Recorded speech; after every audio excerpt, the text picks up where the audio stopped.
Welcome to the Adelaide Footy League's Division 2 Grand Final Day, live from... Welcome one and all to Grand Final Day 2021. It's the Breakthrough Mental Health Division 2 game in the Adelaide Footy League here at Woodville Oval. My name is Vince Cosme. I'm joined here by my co-commentator Peter Walsh and one of our two boundary riders. We'll have Ned Maguire, but joined up here by one of our boundary riders, Nick Cosme. And gentlemen, we are witnessing, before we get on to the main game, we're witnessing an absolute thriller here in the reserves. We might actually try and bring you the last few minutes of this game. Old Ignatians, we're 4 goals down halfway through the third quarter and they've just hit the front. Hello, Vince. It's lovely to be here. I got in a cab at Richmond and said, take me anywhere where there's a football match going on. And the cab just went zip, zip, zip, zip, zip. There are football grand finals everywhere. It's the GF, and I have to say, this is a ripper, this one. This is a very, very exciting climax. And a big crowd here too. There's making a massive one crowd. Heck of a noise. Massive crowd, they are, aren't they? And Nick, you'll be down on the boundary line with Ned doing the, we'll have one getting some comments at quarter time, 3/4 time from both teams. Absolutely, and in terms of the Adelaide Footy League, it's the greatest day of the year, grand final day across all 7 divisions. And I'll tell you right now, as previously mentioned, if it's anything like the game that we're witnessing in front of us for the A grade, we're in for a bloody good game, I'll tell you that much.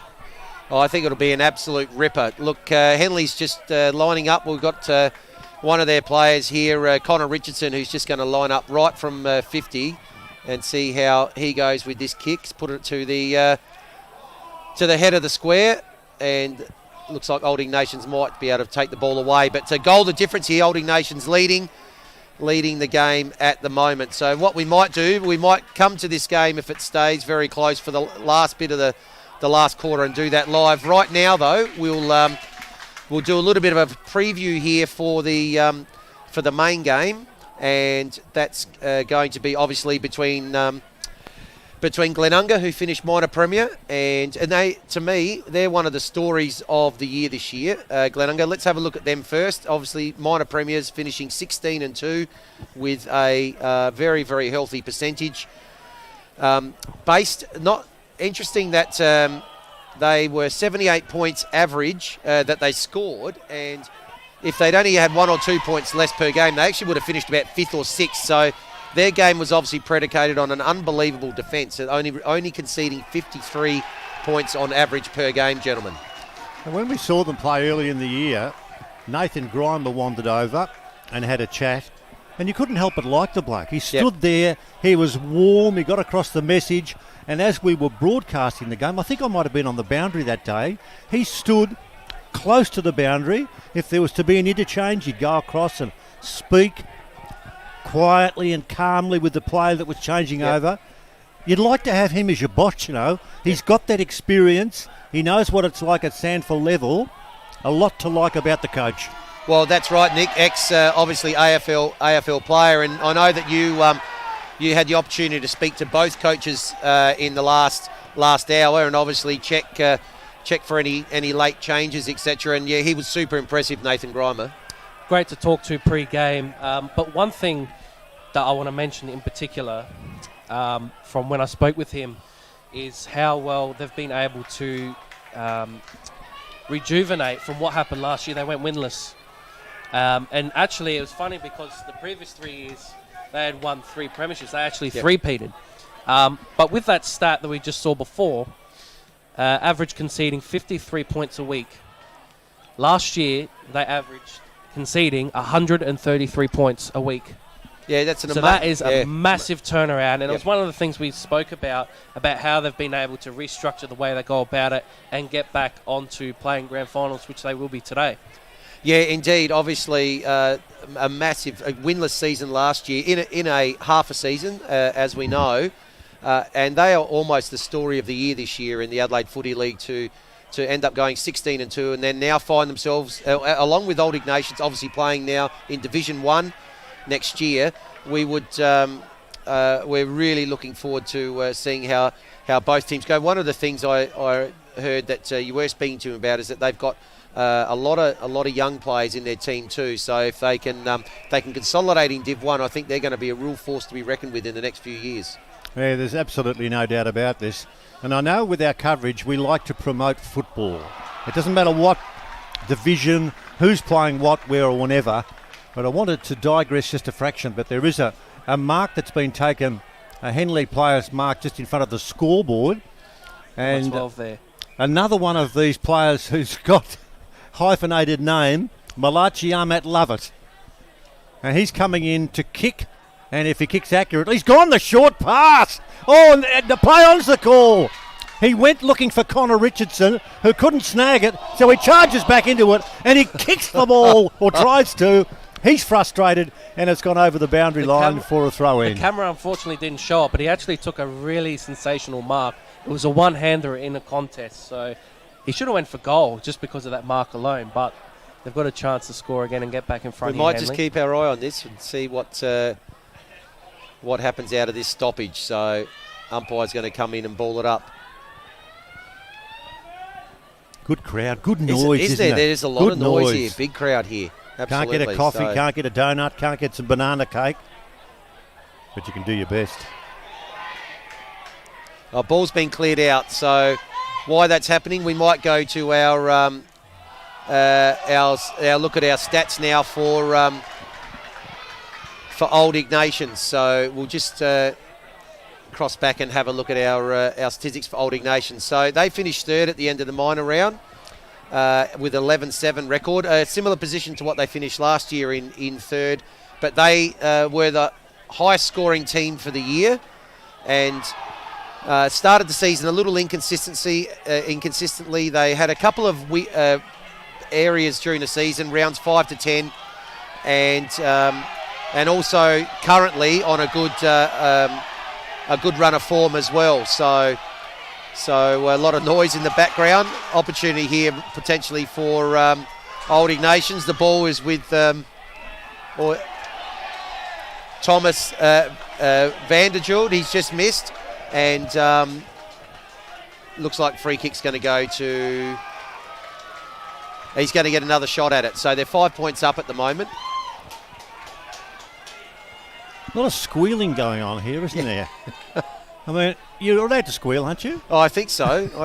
So we'll see how he goes with this kick. This will actually put them 11 points in front. Remarkable. It was 6 goals to 2 only a quarter ago, and they have poor old Henley. They did win the C-grade Henley here and did beat Old Ignatians. So obviously Old Ignatians looking to turn the tables in the B grade. We'll just stay with this kick and see how young Tom goes here with his second attempt after being an FAD free kick was played. So he's just coming in over the 50, and this will put them 11 points in front at the moment if he kicks the goal. Umpire doesn't move. Big noise from the crowd, and they go 11 points clear. So well done, Old Ignatians. We'll just pop back now to our live coverage. So just back with Old Ignatians, as we said, they had a couple of really good patches throughout the year. Rounds 5 to 10, where their only loss was away to Glenunga by 3 points. And interestingly enough, I think that game they actually had many more scoring shots than what Glenunga did that day, and were only 3 points short. And then, of course, in round 18, they turned the tables on that 3-point loss and did actually beat Glenunga, which means that they avoided Glenunga in the preliminary finals last week. Yeah, good call. Good call. Now, you'll give us a pause, please, players, because I can get rid of this story that I want to be able to pass on. A whistle's gone, and there will be my ball. It's been a massive push in the AFL circles to try and get Neil Danaher over to the grand final in WA. Now, it's so difficult. Players people like Eddie Maguire can't get there. David Koch can't get there. A Facebook page has been opened up, and the push is to give Neil Danaher, former coach, champion man, a chance to get over to Western Australia. And I just wanted to mention it. It's a football story. Everybody likes Neil Danaher. Oh, indeed. Look, that would be a fairy fairy tale for him and for all the Melbourne people. And given the situation, obviously with restrictions and the problems that they're having at the moment over on the eastern seaboard, we hope there's some compassion in that story and that push, and that he has the opportunity to get over there. Obviously, get over there ASAP, so he can spend some time in quarantine to be able to watch his beloved Melbourne, which he coached for a decade, and was the last person to coach to a grand final in the year 2000. Let's hope that there's an opportunity for him there. So, well, all we have to do is we have to watch when those athletes splashed into the MCG with the ice cold water, and that was to raise money for MSD. Yep. Everybody did it. Everybody likes the man. He's so humble. Yep. And I only hope that the information that's been filtering through to me in the last hour or so, it's been an overwhelming response from people. All they can do is vote. Yes. That's it. But I hope that it works out. Oh, we all do. So all the best for Neil and for the Danaher family and the Melbourne family. The Melbourne Football Club family, that they're able to make that happen. So here it's still 11 points of difference. We'll continue to just keep monitoring this game at the moment. There's 15 and a half minutes gone, so 6.5 minutes to go. Henley would like to kick a major, but they've been doing quite a bit of attacking in this quarter and haven't been able to hit the scoreboard yet. As we said, 6-2 it was just over a quarter ago, but they are looking to go into attack here. That looks like it's been thwarted though. Old Ignatians are able to get the ball clear and out to the wing. So while we have that little lull in play, we'll just go back to the last two times that these two sides met. And the Glenunga home game, as we said, Old Ignatians, 24 scoring shots to 18, but lost the game by 3 points. The goal kickers and best players, as we can see there, were listed. The return match in round 18 was a win to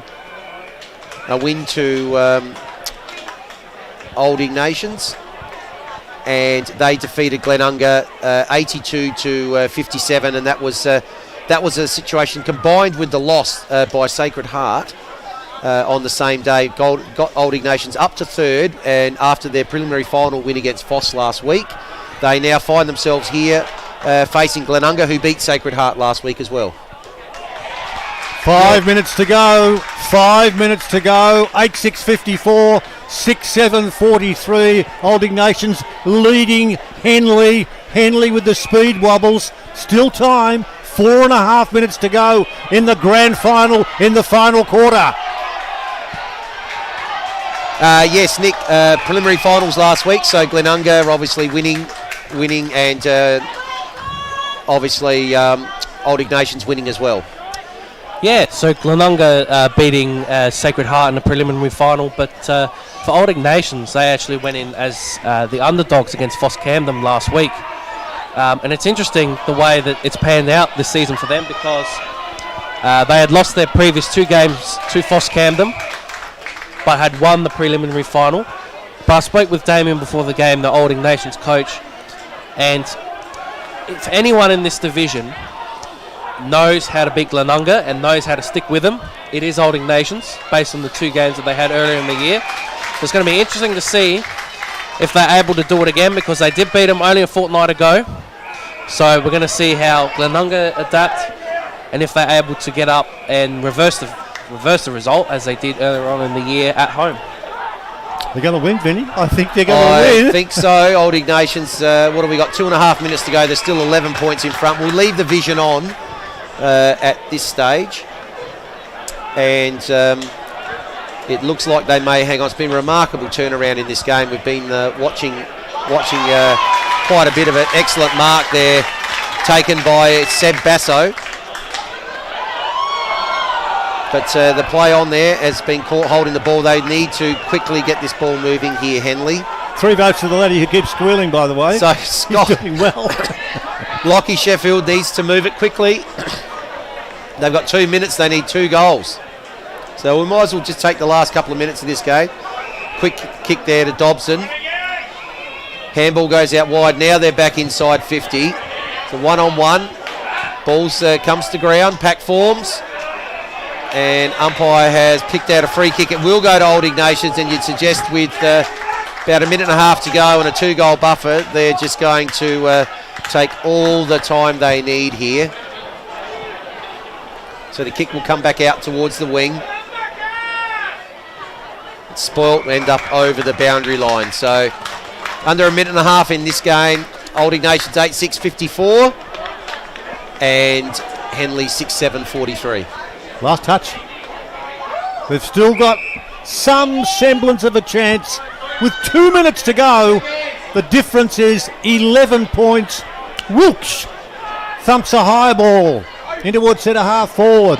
Who can grab it? Someone needs to. Henley off the hands of the pack. It's kicked forward by Gray. In towards full forward. No. Punched away. Desperation. 1 minute and 40 seconds left. And the margin is still a teasing 11 points. And that would be good enough to win the Melbourne Cup. Well, yes, indeed it would. There's a minute and a half. They've got all the balls inside 50 now. High kick right to the teeth of goal, but they are outnumbered there. The mark is dropped, but it does end up spilling over the boundary line. The mark dropped there in the back line. A little bit of push and shove. That's pretty sensible, you know. No time on. Just time do on. that. Just do that. Yep, just over a minute to go, so we'll see the ball thrown in there. Right around from Henley. They really need a snap and a goal here. The ruck, first one there is Michelle, and he's going to be carried over the boundary line again. No, just inside the boundary line. Umpire's going to ball it up. Minute to go here. And that's thumped straight over the boundary line by Thomas Washer, but he put it over on the full, and they now have a shot for goal here, Henley. They need to have a shot very, very quickly. The ball's going to come in now. Kick on the left, and he's kicked onto the man on the mark. Opportunity lost. Ball spilled about 20 metres out from goal on the angle. And Old Ignatians now have a high free kick. 25 seconds to go. The snap. The shot has hit the post, just missed. And that was from Ahmet Lovett. So 10 seconds to go. Old Ignatians, Peter, they're over the line. It's 1-1 between these two teams today. Stand by for rockin' and rollin' here at Peckerville. Stand by for the siren, and we've got a premiership. Hugs are plentiful, why wouldn't they be?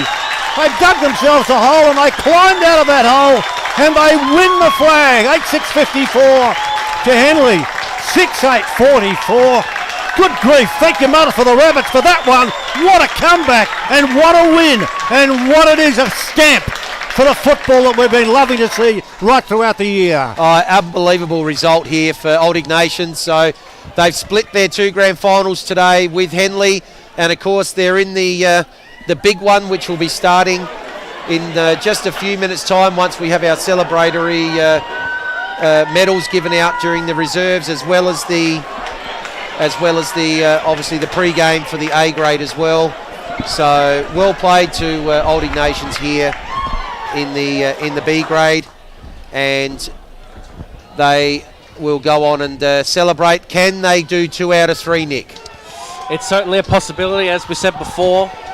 They've got some good form coming into today after especially beating Foss Camden last week. And on the topic of Foss Camden, a shout out to Henry Papatolis, who was the Division 2 medal winner.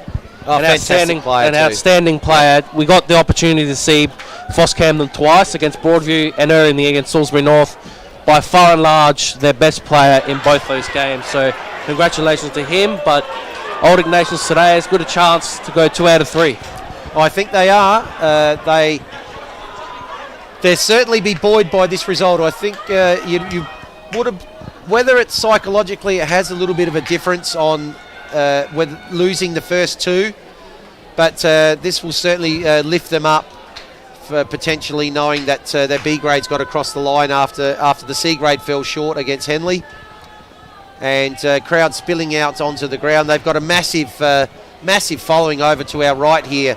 Old Ignatians obviously having all three teams playing, and we'd certainly expect a lot of noise from that crowd to our right if they're up and about here over the next 3 hours. Absolutely, and there's good support out for Glenunga as well, even just having the one side out, but nevertheless still good support as it is on the left towards the hill end, so to speak. Well, there's actually hills on both sides, but good support Northern Hill. Good support all for both teams, even for Henley. I have noticed a fair few amount of Henley supporters to our left. So, like I said previously, if this game coming up is anything like the one we've just seen, we're in for another good one. Yeah, it'll be an absolute cracker. So while they're just getting set up here for the presentations, we might continue to look at our pre-game for the Division 1 game. So you look at some of the most consistent players for both teams that we're looking forward to watching today. In fact, in terms of St Ignatius, one of the players to come in today is Lawrence Comanzetto, who's come in for Tom Scanlon. So we're certainly looking forward to seeing him. The leading goal kickers this year, Michael McMahon's kicked 44 goals, and then they have 7 players in the teens, whereas St Ignatius have Cameron Ortlepp, that should be Ortlepp, has 27, and Cameron McPherson on 20. So we did talk about it before with regards to their seasons in a snapshot here.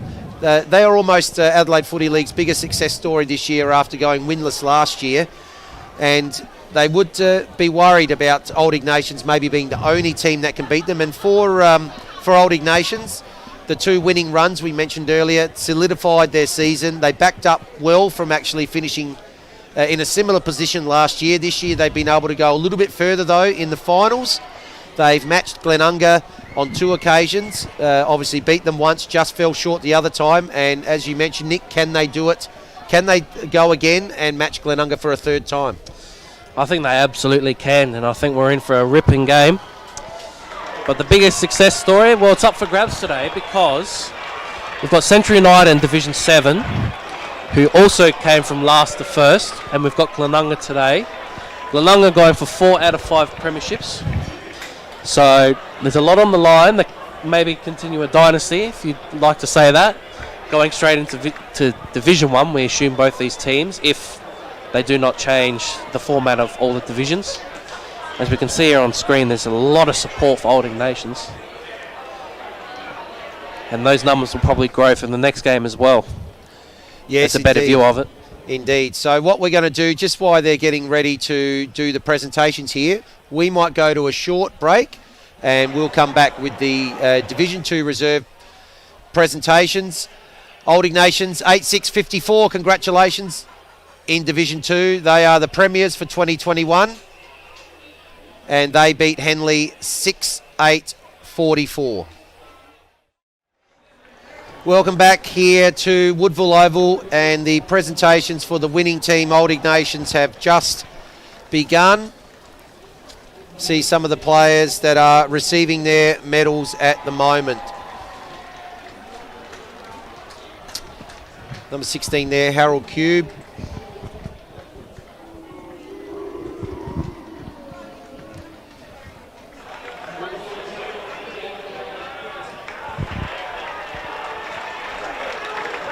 Dan McCabe, number 42. Will McCarthy, number 38.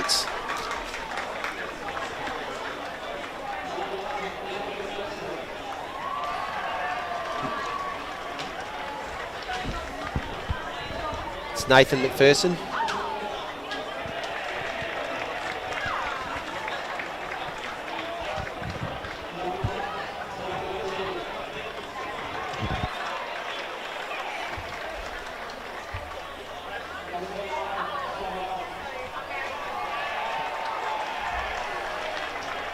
Tom Ryan, number 21.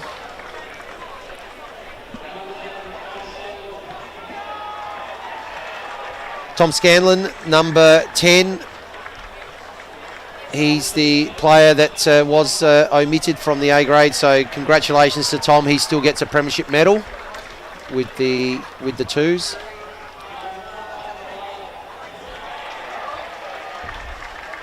Adam Villana, number 4. Player that we saw play in a game early in the year, a practice match where Old Ignatians beat Unley Mercedes.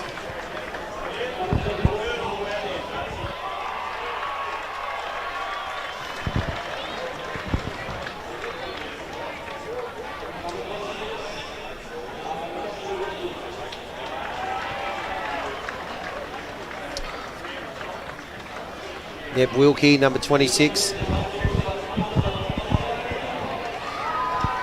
It's an interesting game to watch that practice match between Old Ignatians and Unley, because it may well have been a practice match, but Old Ignatians getting up quite comfortably in the end, and now Unley getting relegated to Division 2. Old Ignatians replacing them, coming up with Glenunga to Division 1. They may not come straight back down. They may be able to stay competitive to survive, because the biggest jump in this league is from Div 2 to Div 1 because of the competitiveness. So sometimes it can be hard to judge from Div 2 coming into Div 1.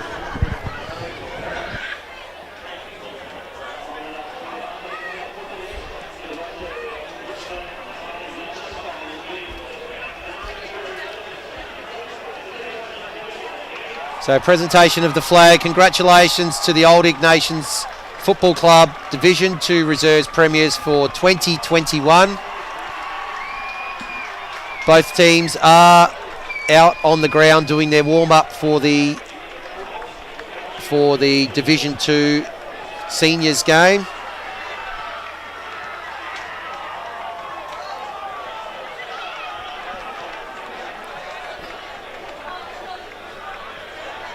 It's going to be a very interesting contest to see what happens with these two teams.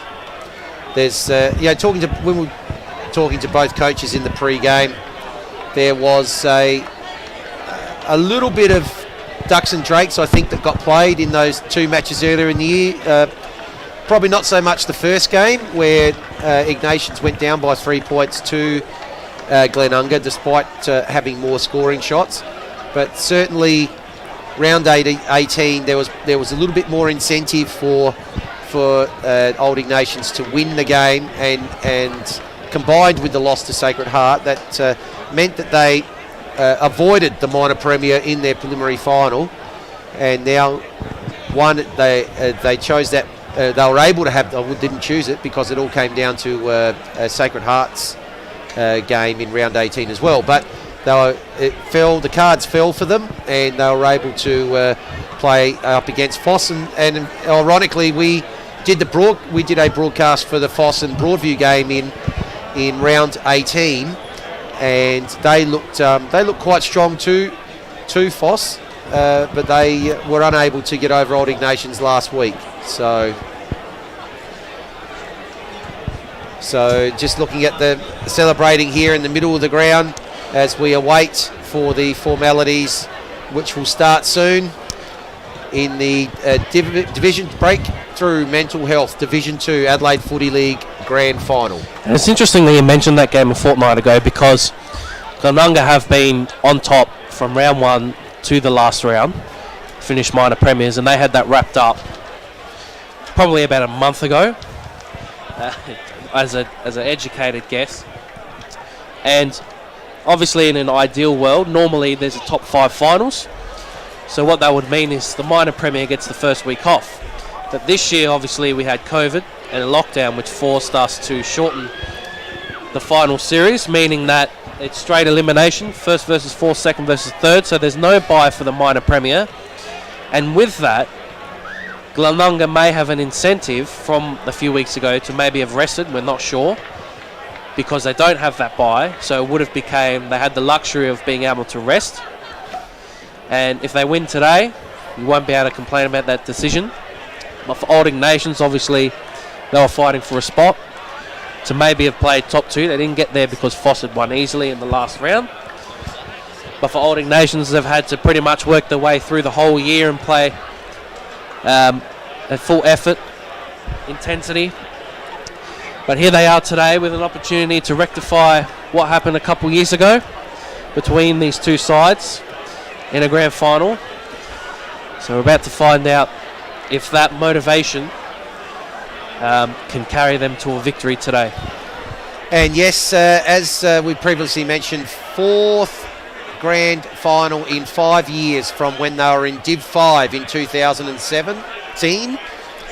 Glenunga 19-11-125 easily beat Paraka 8-6-54. The following year, Glenunga 9-13-67 beat Jeps Cross 6-7-43. In 2019, of course, these two teams, Glenunga 12-14-86 defeated Old Ignatians 10-5-65, and again in 2021 they now meet in a Div 2 grand final as opposed to a Div 3 grand final 2 years ago. Quickly, as the players come across now to line up for the national anthem. 2017, Old Ignatians in Division 2, they finished 7th. The following year was a difficult year for them. They only won 3 games and were relegated. Then they obviously met, as we said, they met their opponents today in the Division 3 grand final. Obviously both teams were promoted to Division 2, and last year the Old Ignatians were able to have a reasonably strong year and got to the semi-finals, and this year again in Div 2 of course they have been able to find themselves now in a grand final. As we said, Glenunga last year outscored 2-1 and didn't win a game, but players have lined up now. We'll take in the formalities and the national anthem, and when that's done we will be set to go in the Breakthrough Mental Health Division 2 grand final.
Is there any better thing than the roar of the crowd after the national anthem, Peter?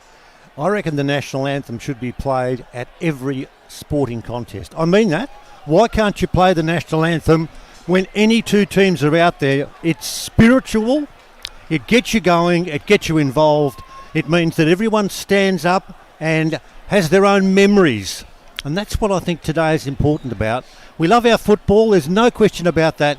But we pay a special tribute to the supporters, because when it's over for them today, it's gone. Next Saturday, harsh words are spoken, promises are broken. Where's Dad gone? Down to the pub? He should be at the footy. There's no footy on. It's a big void for the supporters who love their games, and when the season's over, the athletes, they take a spell. They need a spell. They do. And look at all these supporters that are here today barracking. It just is, I think it's a representation of how lucky we have been with COVID, and to be able to get through almost every round this season and play our football when some of our good friends in other states haven't been able to do that. We're the lucky customers, and we're the lucky customers who've kicked through the turnstiles to see this game, which should be a real rib tickler. Oh, absolutely. This is really going to be a top shelf contest, this one here, between two sides that's certainly, probably Foss would probably argue a little bit, but two sides that certainly have been right at the pointy end for most of the season, and are most deserving opponents today in this division grand final. Who's going to win? I can't go past Glenunga. I think that they've certainly been the benchmark all year. I just think that them having the opportunity, when we spoke with Nathan Grimer before the game, to be able to potentially just rest a couple of players, and they've brought some good players back in, they may be good. What about you? Yeah, maybe, but I loved your answer, because the hesitation and you're not too sure means we could have a really good scrap, and that's what we want. We don't want a game where they're 3 or 4 goals in it early in the piece. No, that's not the case. Ball is on the half-forward line. It's knocked over the boundary line. St. Ignatians will rush back in. Old Ignatians, and it'll be a boundary throw in. And there's a cluster of supporters over there. Glenunga supporters with their tops. That's what we love. We love the passion. The passion and the punch. Boundary throw in. No one can gather. Umpire says my ball, and it'll be a restart. Pockets of both sides dotting the lines there that we can see, and we can see the hills in the background, and we can see all that's happening. And I'll tell you what, Vinny, I'm getting pumped already. Oh, we're certainly pumped. It's grand final day. There's no bigger day of the year to be involved. You know, these teams would have celebrated probably long and hard last week, knowing that their preliminary final win has put them into the elite division. But right now, for the next 2.5 hours, none of that matters. All that matters is today's result. So here the ball is on halfback here with Parnas after being awarded a free kick. So he's looking, which way is he going to go? He's going to go, tries to break the tackle. He's been caught, and that's a magnificent tackle applied, holding the ball. There's the first statement.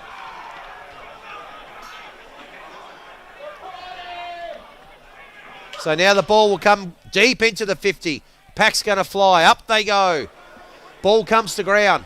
Not able to be grabbed there by Parsons. Spills out. Opportunity for McMahon. Leading goal kicker. Snap around the corner. It's going to go across the face of goal. And out of bounds about 10 metres around from the Glenunga goals to the southern end of the ground. Loose lips around there too. There's a few who are getting involved, those spectators. For goodness, be careful, engage your brain, don't be silly. Boundary throw in, push and a shove, no one can take it away. Very hard, over the shoulder! Over the shoulder, and it'll be a free kick in defence. And that free kick in defence will go to Jack Armfield, who kicks across the ground. He's protecting, He's pretty sensible too, because he had talent out there in McNeil, who's kicked high towards the half-back line, knocked away towards the safety of the boundary line, and over before it bounces into a green rubbish bin over there, and there'll be a boundary throw in. Good day here for the football, a really good day. We should have a night game after this to keep going. Well, there is a night game here in Adelaide tonight. Oh, is there really? There is, but that's another topic. In it comes. Taken straight out of the ruck there by Wonky. Off there, kick forward by Staples, but that's a little bit errant. It's gone out of bounds on the full. And opportunity for Old Ignatians to, again, look to launch. It's been a bit of a cagey start. Ball goes towards the wing. Ball off hands again. Big pack there. Look at the amount of players around that ball. Trying to bustle through there was Bennett. And I think he's actually gained a free kick. He has. Brunoli there with a bit of an errant arm. Plays on. Kicks up towards the 50. Almost the mark taken. Ball spills again. Just paddled out. Ball's been kept free. Handball comes out. It's going to be a snap on goal. First snap on goal, it is! And there's the opening goal of the game. And that's kicked by Glenunga. Excellent goal there by Nicholas Wonky. And he has kicked the opening goal for the Rams. They go to 1 goal straight. And they are yet to score their Old Ignatians. Looks to be an interesting contrast of styles. So immediately from the outset, Glenunga look to have a very, very aggressive forward press, which is why they've been able to win the ball in good areas. All 36 players were pushed up into their forward third in the last 4 minutes, so it's going to be very hard for Old Ignatians to score if they can't win out of the middle. Love the look of Willie Staples. He's got the hair going in different directions. He looks a mean dude, number 18. He gets across and just has a look at what's going to happen. The umpire gets across, and the umpires, I really like them so far. They're not plucking kicks. You've got to earn the kicks. And there's going to be a kick here for a push to the back. No. Holding the ball. Good start there by Glenunga. Just get off and he missed the call. Man down there with the ball is Bo Schwartz. Schwartz kicks to the centre wing. Did well. Kick forward there. Number 19 is Jack Scott. Not quite. In defence, the kick back towards the centre wing position. There's a push in the back, I think, or a mark. As it's turned out, the mark has gone the way of Joseph Parnas. Early stages, first quarter, it's a goal to nothing with, in this game, Glenunga leading by that margin. So ball right in front of our commentary position here on Brandstand side wing. Tackle there applied on Jack Scott. Umpire surely he's going to play holding the ball. He does. Tell you what, he took his time to blow the whistle. He did take his time. He did take his time. The ball now with Brunoli, being prominent early. His kick goes up to true centre half forward. Pack 3, it's gone over the back. So Pack 5, it's come out the back there to Brad Jones. His kick is errant. And he will not trouble the scorers on that, but that's their first foray forward, serious foray forward for the old Ignatians, the Iggies, or the Wolves as they're known. Everybody's got about 6 nicknames, haven't they? I like that one, the Iggies. I love it. So I think that's Zach Smith with the ball. He'll clear out towards half-back. Pack forms. Ball's just bobbling around. A lot of players again around the ball. Both teams started strongly, Pete. Yes, it's been a good start. Just that 1 goal being scored, but it's a tight competition. We've gone 7 minutes in this first quarter. 7 minutes. Just the 1 goal being scored in the opening 7 minutes. And that's good for business, I reckon. The kick by Nicholas Wonky was successful. And it's going to be a chance now for Nathan Grimer's troops at halfback to deliver around towards the centre wing position where it trickles over for a boundary throw in. A few nerves, you reckon, just to settle it down? Well, it's been a tight start. Tight start. You would expect this game. Well, again, the interesting thing here is we've got the highest scoring team versus the best defensive team. So it's always some an interesting dynamic to see which way it's going to play out. Loved it too with Nick doing the interviews beforehand and hearing the coaches prepared to really give of their all. I loved it because they weren't going to mess around. They told the truth. Who's in, who's out, where's this guy playing, why isn't he playing? I'm thinking, excuse me, everything that came from the mouths of the coaches to Nick gave us an insight into what we were going to do when we're calling the game, and that's good for business. And so too is this. Quick kick, snap it is, out of the pack. Ignatius going forward, and it actually fell into the hands of number 6 down there, and number 6 is Brad Jones. Or too far out, do you reckon? I don't reckon. Probably kicking from about 45.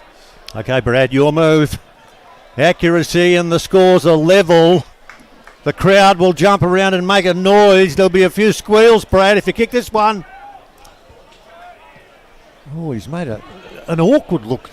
Action was a little bit awkward, but it's through for a behind.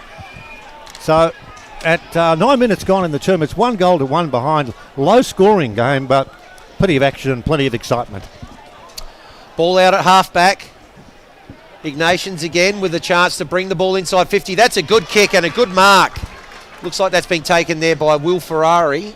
Is that 14 or is that 10? No, 10. So Sam Boots, sorry. My apologies, Sam. And he goes short.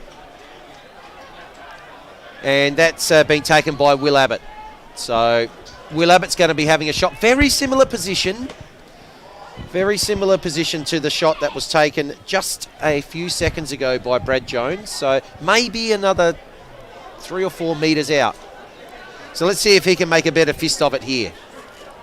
Will Abbott just about to cross over the 50. That's a better looking kick. Is it going to make the distance? It's not going to make the distance. Oh, big fly there, but it's just gone over the boundary line and over the point line and through for a point. So we talked about the two contrasting styles, Glenunga with the high press and Old Ignatians doing a bit the opposite, and that's probably what's worked for them defensively. They've actually got 3 spare behind the ball, so they're looking to rebound, and if they're precise enough with their kicking, they'll be all right in this game. Well, Nick's telling us these things. I haven't got a clue what he's talking about with press and over the back and the shoulder there. Throw the ball in if you want to. Just go and get a pie with sauce, will you? I know what's going on. But that's the way of the world these days. That's the way that they play the game.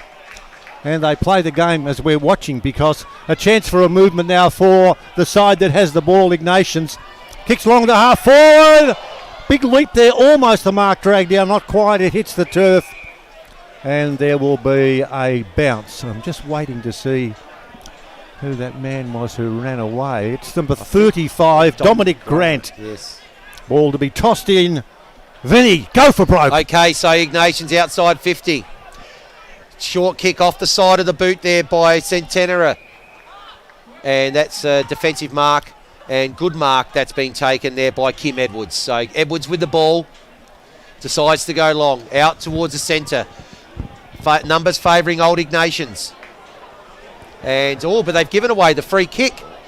And let's just see what's been happening early. Ned, what have you got for us? Just stats-wise, we've had Glenunga had the first 3 inside 50s, and the momentum really swung around there for a while, with Old Ignatians having the last 5. But neither team can really put it on the scoreboard, guys. Yes. Well, I suppose if you look at those ratios, 2 scoring shots from 5, 1 scoring shot from 3. So defensively, both teams going pretty well at the moment. Ball at the moment just near the 50-metre line. Glenunga with the opportunity here. So in it comes. Big fist forward. Has that gone out on the full? I reckon that's going to be a free kick. It will be. Can't punch the ball directly out on the full. Just watch your ratios back there, big boy.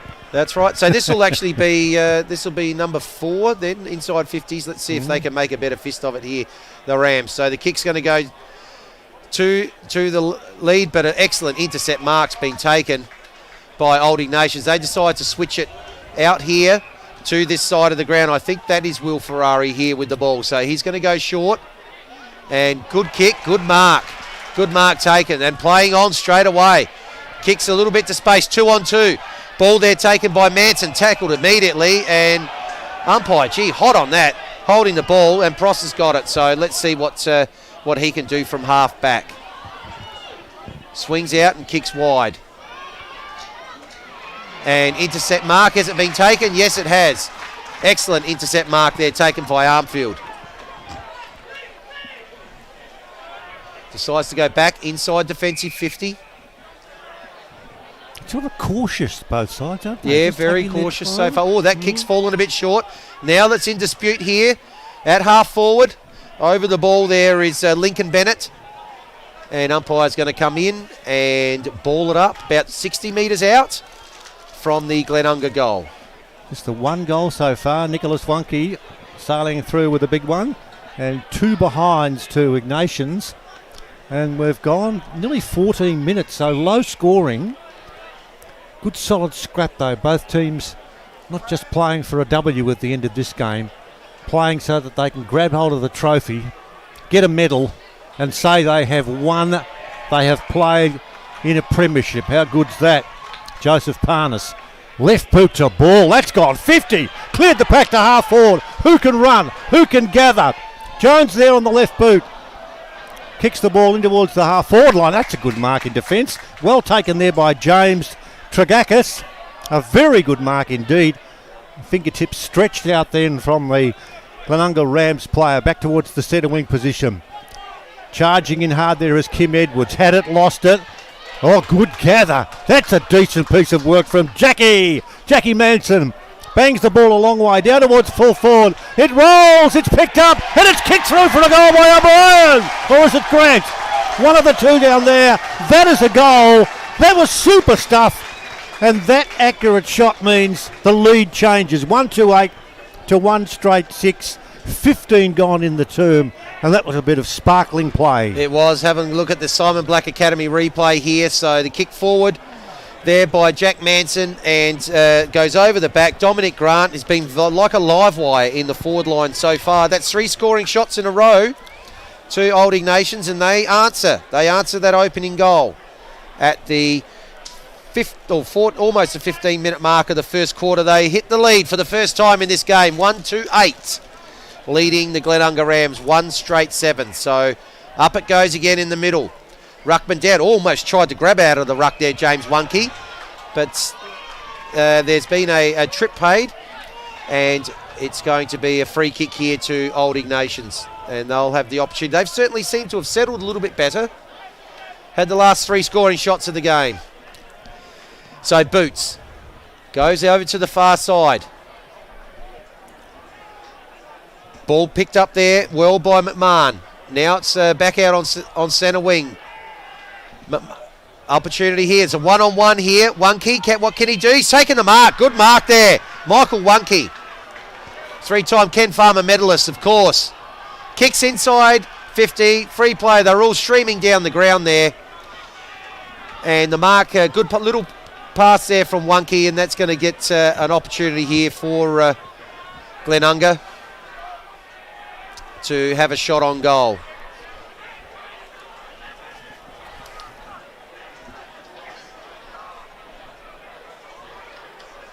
So just going to come in now. It's going to be a shot on goal here from about 40 metres. Has just gone to the right. I think that was Luke Washer, number 16. So, oh, sorry, that's was that Williams? I'm number 15. Sorry, Nick Wunke again. Person who kicked the opening goal. Of course, Luke Washer's the same number for Old Ignatians. Anyway, ball coming out here to half back. Now there's a push and a free kick going to the Wolves. The lads from the opposition, Rams, aren't very happy because there was a possibility of a grab, but it was a push out and the umpire was there, and it's punched over the boundary line. Now I'm only going to whinge once. That's pretty good for me. Why don't the players that play in the competitions that we love broadcasting have the numbers on the front and the back? Have them on the front, so when they're running towards us and when the people that are here are watching, they can see what's on the front, and when they turn around, they can see what's on the back. I just don't understand. In this day and age, they do it in Sheffield Shield cricket now. They do. You've got to have your numbers on.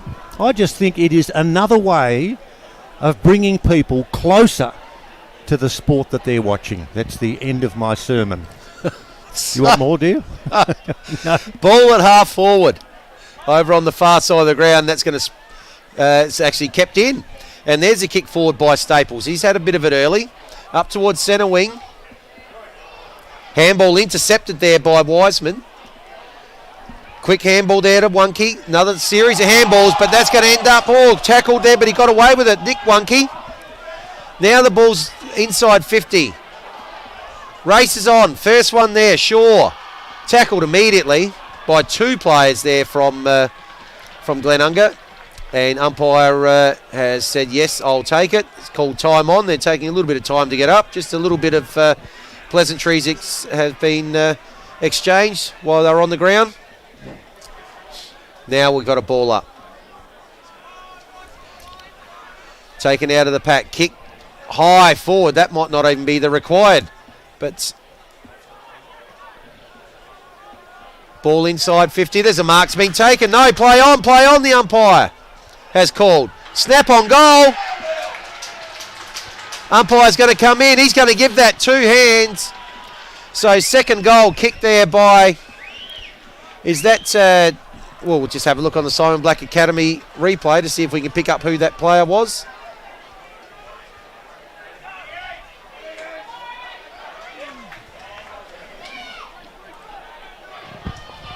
I think that one That'll was be Will number Staples. 18, Will Staples. Yes, it was. Gee, he's had a great game. Well played, young man. And that's the second goal of the game to Glenunga, and they return to the lead now with 2-1-13, leading Old Ignatians 1-8. Trying to work out, fellas, as to the crowd support, whether you can pick it up then. They got that goal, but there didn't seem to be a massive amount of vocals, and I'll go to you in a sec, Nick, because at the moment it's the Wolves who streak forward to their half-forward line. There's a free kick. Can't do that. Can't knock him out of the way like that. There's a free kick, and it goes to the Wolves. Free kick will go to Jones. He's kicked it almost to the square. There's a grab down there. That looked as if it was going to go over the top. And the mark down there is that Joey Parnas. And he took the mark, and some frustrations there by the defenders, because Joey with the blue boots looked as if at one stage he was out of position. But what's the umpire doing now? He's waving his arms around. And Parnas now, he's only 20 metres out. This could land in Port Road. Oh, yes! For a minute, I thought for a minute it might have gone the wrong side. It's through for a goal. 2-2-14 to 2-1-13. 20 and a half minutes gone first quarter. A few stats quickly, guys. It's pretty contested, closely contested across the board, really. The only one that is really going one way is Iggy's have 12 marks to 5 now, and in the last 5 minutes particularly, that's grown rapidly. So controlling the airwaves at the moment, guys, and that's why they're starting to slowly work their way into this one. Third lead change for the game. 2-2, 2-1. Iggy's in front. Oh, pulled off the ball there, I think, Tim Big, was he? But umpire's in that ruck contest, but umpire says no. Give it to me, and I will go again. Tackled possibly without it there, Sam Abell. Ball heading towards the outside, paddled on.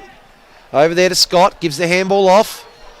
Ball comes forward, spinning around Parsons. Parsons on the left. Well, clean bowled a couple of players there. Now it's up towards forward 50. And we will have another ball up here. 1 point the difference. 22 minutes into the first quarter. Stand by for the big blast of the hooter. Get set, get ready. Still waiting. Is it 22 minutes? No, still a bit of time on to go, I think. A little bit of time on. Time on in this level. Well, we've gone 22 minutes and 15 seconds.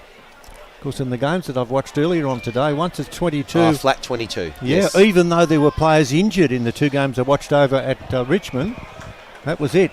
Well, we've gone 22 and a half minutes now. Can't be too long to go because we've only had the 4 goals kicked. 2-1-13 to 2-2-14. A tight scrap. Nicholas Wunke and Willie Staples, the goal scorers for Glenunga. Dominic Grant and Joseph Parnas, the goal scorers for Old Ignatians, at the 23-minute mark of this quarter. Opportunity here for the Rams. There's the goal scorer, Staples. Goes on the left. Oh, that's, yes, it was touched there by Nick Wunke, and so that mark wouldn't have been paid. Good call from the umpire. Tackle applied, but they're going to be tackled out of bounds, and boundary umpire will come in and throw it in. Just Glenunga side of centre wing. Up they go again. Neither ruckman can get a tap. Another quick kick there forward by Staples. Having a good start to the game. Gains about 20 metres. We'll see the boundary umpire do it all again. 4 boundary umpires here for the Division 1, or the A grade, Division 2 game. So in it comes. Both ruckmen could have claimed that one. Bit of a 0-0 draw. Staples again off the pack. Ball bounces away from Jack Scott. And out of bounds again. We're going to see it all happen again here, Peter. Just a little bit of a lull in play. 24 minutes just about to tick over. Yes, can't be too much longer, you wouldn't think. I love the setup over there with a cheer squad. They're barracking hard for the Rams. Isn't that good to see? It's fantastic, and I tell you, I reckon you're even money that they'll head to the other side of the ground in the next quarter. That's good. Well, whilst they think about heading to the other side of the ground, there's a grab taken there by Sam Parsons. Parsons goes the short pass. Wunke will get up and take the mark. No! He had it, he lost it, he went back in again. Umpire watches closely. No whistle. The hand pass comes out of the pack. Tragakis, no. Knocked away from him. Defence from the Wolves is strong and bold. Good grab. Good cackle there, Jack Manson. Is he going to be rewarded? No, he's not. And this first quarter continues to creep by. 25 minutes gone. Up it goes. High kick, get under that one. Up they go. Big fist forward. Well done there by Bennett. Ball now and the race is on. First one there is Prosser. He gets the kick over here to Weissman. His kick towards Wunke. Wunke's taken the mark. And he's going to get 25 for his trouble as well. For the push in the back after the ground was taken. So this is now a certain goal. Doesn't even wait. Oh, Kumpai's gone galloping as he snuck it in. Oh, he has. He has. Michael Wunke. So, well played, Michael Wunke. That's their third goal, and that is the fourth lead change for the quarter. That one will hurt for Old Ignatians because they actually had a few extra behind the ball there, really trying to see out the quarter. And it was a really good mark there to get a shot on goal, but the 25 made it a lot easier, and now Glenunga most likely going into quarter time with the lead. And far be it to me to make a negative comment with a player who's played the game so often. He didn't take a lot of time to get that kick ready to shoot for goal. He just had it, turned around. It kicked a goal, I know, but I think a few of us, yourself and myself included, thought he might have missed it. Oh, that umpire, he moved a mile then, but must have just snuck it in. Well, that's good for business. 3-1-19 to 2-2-14, coming up to the 27-minute mark of this quarter. Kick to half-back, up in front, almost taking the mark. Sam Abel, not quite. Ball kicked back towards centre wing. There's a fist and a half. A decent whack forward by Jack Matchett. Across towards the centre of the ground. You are gone, Bo Schwartz. He had the ball. He didn't know the elephants were creeping up behind him, but he felt the whack of the trunk and he lost it for holding the ball. Yes, well done by Brunoli there, being prominent early. Kick forward. Looking there for Grant. Still going at it. Third opportunity. Applies another tackle, and that ball's going to spill over from Harry Prosser. A half forward here for Old Ignatians. Opportunity there, nearly 27 and a half minutes for them to actually sneak a late goal here.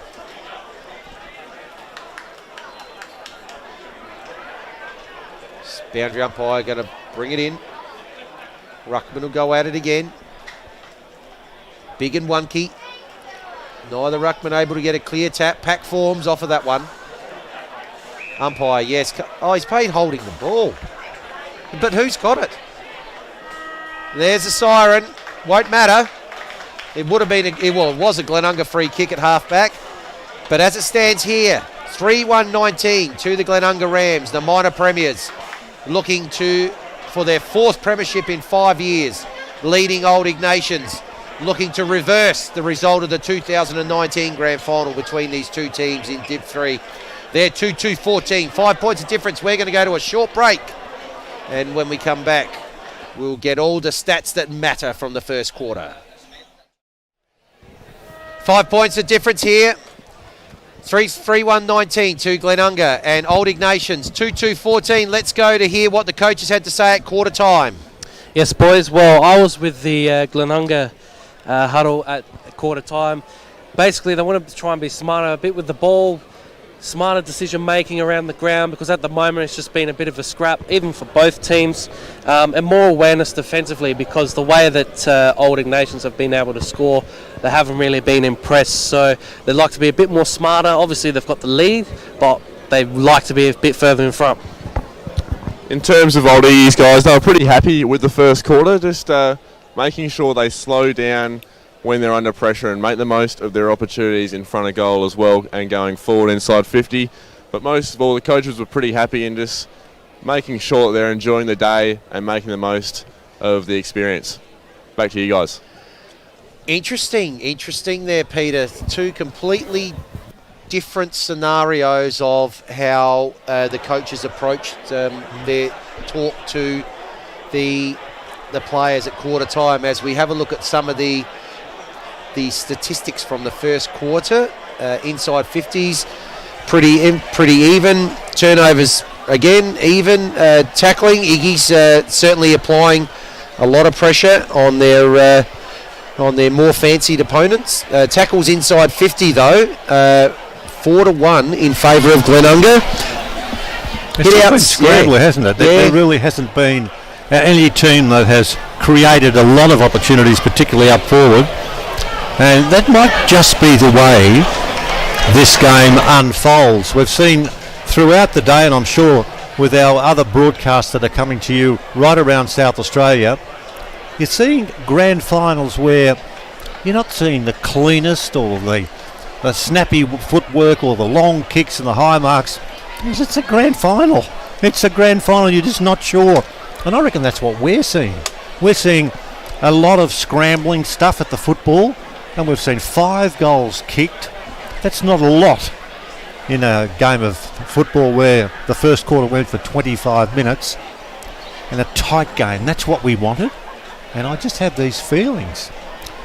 That's what we're going to get. This is 3-1 to 2-2, and as Wonky struts down towards full forward, a player like him to take a grab and to kick a goal here and there, he's the sort of guy you're going to have someone on their forward line to do justice, and he could be the one. Well, we're coming up now to the start of the second quarter, Peter. Yes, look, the two big full forwards here, McMahon and Wonky. Will be interesting to see how that one plays out for the remainder of the game. Just waiting for the umpire, I think, just to check that we've got everyone off the ground, all spectators and others that were having a few kicks. And you're right with the cheer squad. I'm not sure where they've gone, but they've left their vantage point, haven't they? They have. Up it goes. Second quarter. Umpire will come in, he'll do it all again. Ruckman's very even contest in the ruck. Again, that one probably favoured by Wonky's. Punched it forward probably about 5 metres. Umpire's going to do it again. Tight start again to the second quarter. Up it goes. Third man up there for Glenunga, but the ball's come out wide. And now Iggy's are the first ones to go forward here. Good mark taken there by Brad Jones. Influential player so far in this game. His kick goes inside 50. Oh, it's gone straight over the over 3 players there, and now it's back out towards the 50-metre line with the chance for Glenunga to clear. Oh, that tackle was not paid high, not paid holding the ball, and the ball then from that spilled over the boundary line and has gone out of bounds. Good work too for the umpires. I saw Colin Rouston over at Richmond earlier this morning going in to wish his charges all the best, and I said, mate, you won't hear us bag umpires, you'll hear us constantly congratulate them for the mighty job that they do, and that's not just in terms of the central umpires, that's in terms of the boundary umpires and of course also the goal umpires. Lucas Tragatis now in towards the half forward line. He's kicked forward for Glenunga. It's picked up and slammed back towards the half forward line. It bounces away from Schwartz and it will go over the boundary line for a throw in. So no addition to the score in this term. We've gone 2 minutes with Glenunga 3-1-19, Old Ignatians 2-2-14 in the grand final. It's tight, it's tough, it's a grand final.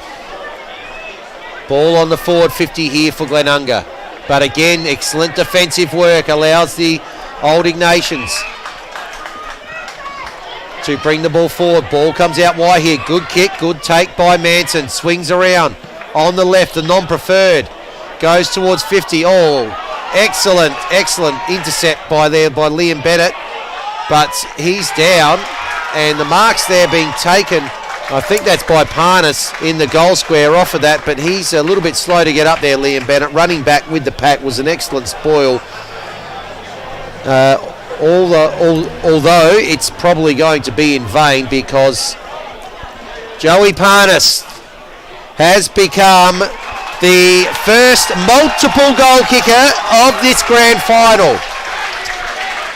And we have our 5th lead change of the game, with that being the opening major of the second quarter. Old Ignatians up by a point once again, 3-2-20 to 3-1-19. Bit of territory available there. Parnas was quick to go back, and what I liked about it was he could have in effect played on. He could have just said, yeah, I'm here, I'll kick a goal, but he thought, no, take your time, don't do anything flash, and he didn't need to. And the score now is 3-2 to 3-1 in a tight and a contest that's stirring all and sundry. They're all jumping about. The conditions here are quite magnificent, as we see down below the Premiership Cup for the previous game being carted around by the Iggies, and they're getting plenty of good solid feedback.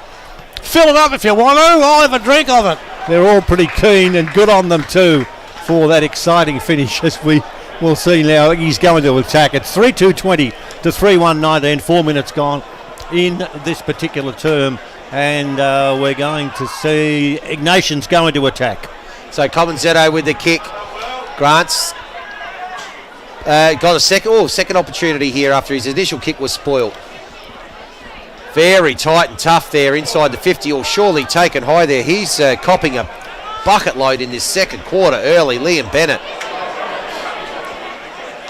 One of the 3 inclusions this week. Umpire balls it up. The non-officiating umpire has actually picked out a free kick here, and it will go to Bennett, and well earned. He's actually copped a couple there early, so well done there to Liam Bennett. His kick goes out wide, out towards the wing, and it's punched over the boundary line, and we'll have a boundary throw in on centre wing. We can see how Old Ignatians have been setting up, like we said, in the last quarter, with a couple spare behind the ball, which has really troubled Glenunga at the moment, and so Old Ignatians have really been able to control the game this quarter so far. You know, we get the chance to travel around, and we get to call matches at all sorts of venues. That's if I can find them. And I've got to tell you, this is pretty here, this venue. It is spectacular. And it really is good for business. I think Walkerville's probably the best I've seen with the picket fences, but this is good as we see the ball barreled over the boundary line, just a little bit away from where we're sitting in our bird's nest. And there'll be a throw in. but it's each of the grounds of a different character. And it's magnificent. It really is. It's good to meet the guys and head off into different directions with no clear direction in your life, but you'll get back in time. There's a hand pass. That's all right. Edwards, halfback, kick not good. Cut off there, chance for McNeil. McNeil shot the ball across very, very quickly. Kick to half forward, Ryan's down there, no. It's paddled away in defence, and they might get out of jail down there. Zachary Smith had it, lost it. Goes back in for the hard ball now. He's going to lose the ball completely. Left booty towards full forward, paddled away and swatted away through for a rush behind. And in effect, a lot of pressure being applied by Glenunga. It's 3-2-20 to 3-1-19. They're about to change the score up there. So it is now 3-1-19 to 3-3-21. Almost 7 minutes gone in the term. 7 minutes gone. And this game has yet to open up. Still tight and tough and hard. Oh, what a good mark. Good strong mark taken there by that looks like it's the ruckman. It is Tim Big. Gets the handball out. Kick towards full half forward. Looks like that one might beat everyone over the boundary line. A little bit of a bump there. No, it hasn't. It hasn't gone over. William Staples with the kick forward. Back towards the wing. Numbers again with Iggy's. Kick towards the inside. Good mark taken there by Reynolds. Reynolds, what's he going to do? Gets the handball out. Now the kick in towards 450. They got a player free. And gee, there's a breakdown there in the Rams' defence.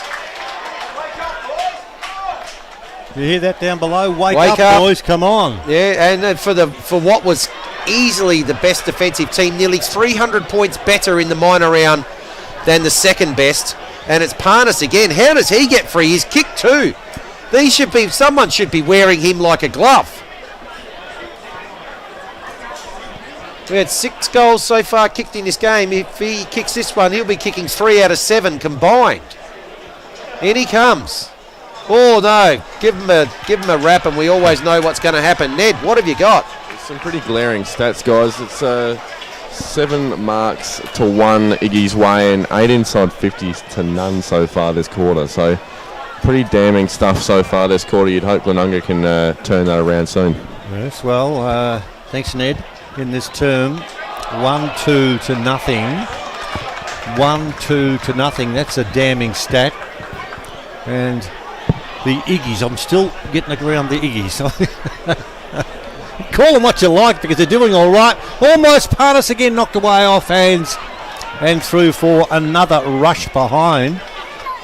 So they have all the momentum at the moment, but they can't score and hurt the opposition. 3-4-22 makes it now 3-5-23 to 3-1-19. 8 scoring shots to 4, and yet the lead's only 4 points. Yes, and we're up here at the top of the grandstand and right level with the top of the trees, and they must be blowing a gale, even though they don't look like they're moving at the moment, because all the players to the right of screen. And in it comes again. Kick forward, good kick. Gee, that's a good mark. Good mark there taken. Is that Grant again? Having a really good game. His kick goes inside 50. Which way is it going to go?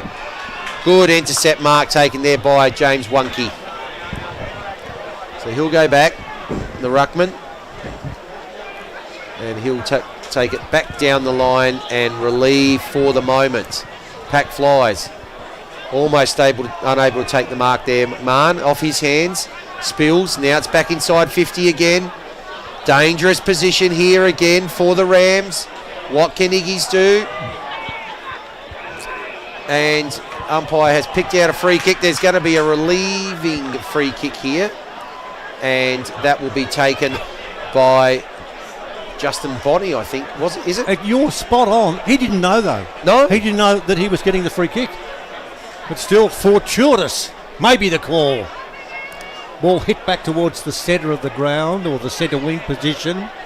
The attempted tackle from Staples wasn't effective. Whistle. It's over the boundary line. And all the players, really just about, on the opposite side of the ground, heading towards South Road. And I don't know if this is a good sign, but the Glenunga faithful, they're just to the right of screen, but they're at the wrong end of the ground, and maybe they're cheering on for the Glenunga defence to keep holding on here. Well, they're not making too much noise. They should buy a Central District book and learn how to yell constantly. Ball at centre wing. Kick forward by McMahon. Here's a chance. No one basically forward of this contest in outside of this screen. Now there's a couple of players just moving back. Couple of players moving back towards the 50. And the umpire will ball it up half forward for Glenunga. They have not been able to manufacture anything in this second quarter so far. Tight contest. I'll just ask Nick a question whilst he's here. Nick, when you went out and you and Ned went to the huddles, was there any breeze out there at quarter time? There is a little bit. It's pushing towards the far side of the ground, but it's not. You can actually see there's some flags on the opposite side of the ground where there are some Glenunga fans over there. So there is a little bit of a breeze pushing towards the other side of the ground, but not very strong that it should affect the game this much. Well, what we've said too, Vin, you're same as myself, like Glenunga haven't looked like scoring in this quarter. They've played 12 minutes, and if we just look from where we are, there's not too much fluttering, is there? No, it's a beautiful day for football. Magnificent, the most magnificent month of the year, September. Finals football. Settle down, mate. The other game at the Adelaide Oval hasn't started yet. Just go quietly. Here's some medication for you. Come on, pop it in. It's all good. Staples going to kick it back. One game at a time. Iggy's again with a chance to launch forward. Div 2, both these teams moving up to the Premier League next year in Division 1. It's Manson on the left. Spotted something out wide, but the kick's not quite going to make it. Couldn't get it to Kennedy. And the short kick now is going to come to number 19, Jack Scott. He gets a little bit of attention, just a bit too much attention. He'll take the extra yardage. So from the 25, goes long. Wonky's the target once again.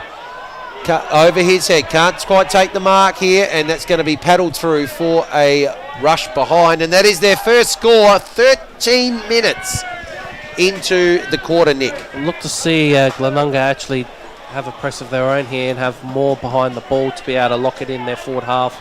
And now for the second half of this, actually try and control the game and actually convert, unlike Old Ignatians have been able to. Well, here's my stat. Every player, every player on one half of the ground, two actually running into the forward line for Old Ignatians as we speak. It's pretty hard to get something going if you've got so many people locked into one half of the ground. Yeah, and that's probably been conducive to the fact that the game's been so tight so far, that there's so many players around the ball. A boundary umpire is going to throw it in again. 3 points the difference. It's tight in the trenches here at Woodville Oval. See what happens. Big, one key, probably big in front there, gets the tap, goes down. Lincoln Bennett, the bottom of that pack, tackled immediately. Umpire's going to come in again and ball it up. I wonder what the world record for stoppages is. Are we heading that direction, are we? Well, it's been tight. It's been tight. There's again, look at the amount of players around this ball in just that camera view. Yeah, what about the cameraman? How lucky are we to have those guys who get up with their tripods and we can see so close to the action, and because we can, so too can the viewers. Absolutely. Up it goes again. Kick smothered off of the boot of Trigarchis there. Ball, but here's a chance here for Edwards. Edwards with a snap. Edwards has kicked the goal. And amazingly, despite all the work that's been done down the other end of the ground, the Rams are back in front. 4-2, 26 to 3-5, 23. 3-point lead here. Let's just have a look on the Simon Black Academy replay. Dodged one, comes inside, snaps on the right. Kim Edwards has kicked the goal. How about the goal umpire then just squatted superbly, a bit like David Roden when he decided to take up goal umpiring and gave away his footy days, but in perfect position to adjudicate. And how important was that to get a goal and to grab the lead at the 16-minute mark of a low-scoring second term. So Damien Boots will probably be a little bit disappointed there. After all the work they've done, they're one foray forward there and they've gone behind. But here's another opportunity. Handball there by Comenzetto. Out towards Reynolds. Reynolds gets the handball back. Here's McNeil. McNeil's little kick's fallen short. It's right in on the 50-metre arc. What can they do here, Iggy's? Ball spills free there to Bennett. His kick is high. No one can take the mark. Now there's going to be another opportunity inside 50. Good kick. Excellent kick. And, there's got to be is there a penalty there? There will be, but I'm looking at a player. You can see. Yes, non-officiating umpire. It's paid the 25. No, so it's Liam Bennett again. He's just really had a bad half so far. He's just trying to come off at the moment, but it was pretty much accidental clash, so it's been unfortunate for him. He's getting a bit of lip from the crowd here as well, so he'll come off and be assessed, but he looks to be jogging off okay. But it's Cam Ortlepp. He's got the ball, Cam Ortlepp. And he's going to be kicking from right on 50, right in front of goal. Comes up to the 50, bends around. That kick doesn't look too bad. Might just fall a little bit short. And has been punched through for a minor score here to Old Ignatians. So they go to 3-6, 24. Now trailing by just the 2 points, with the Rams on 4-2, 26. And the change, Oliver Gasprin is on.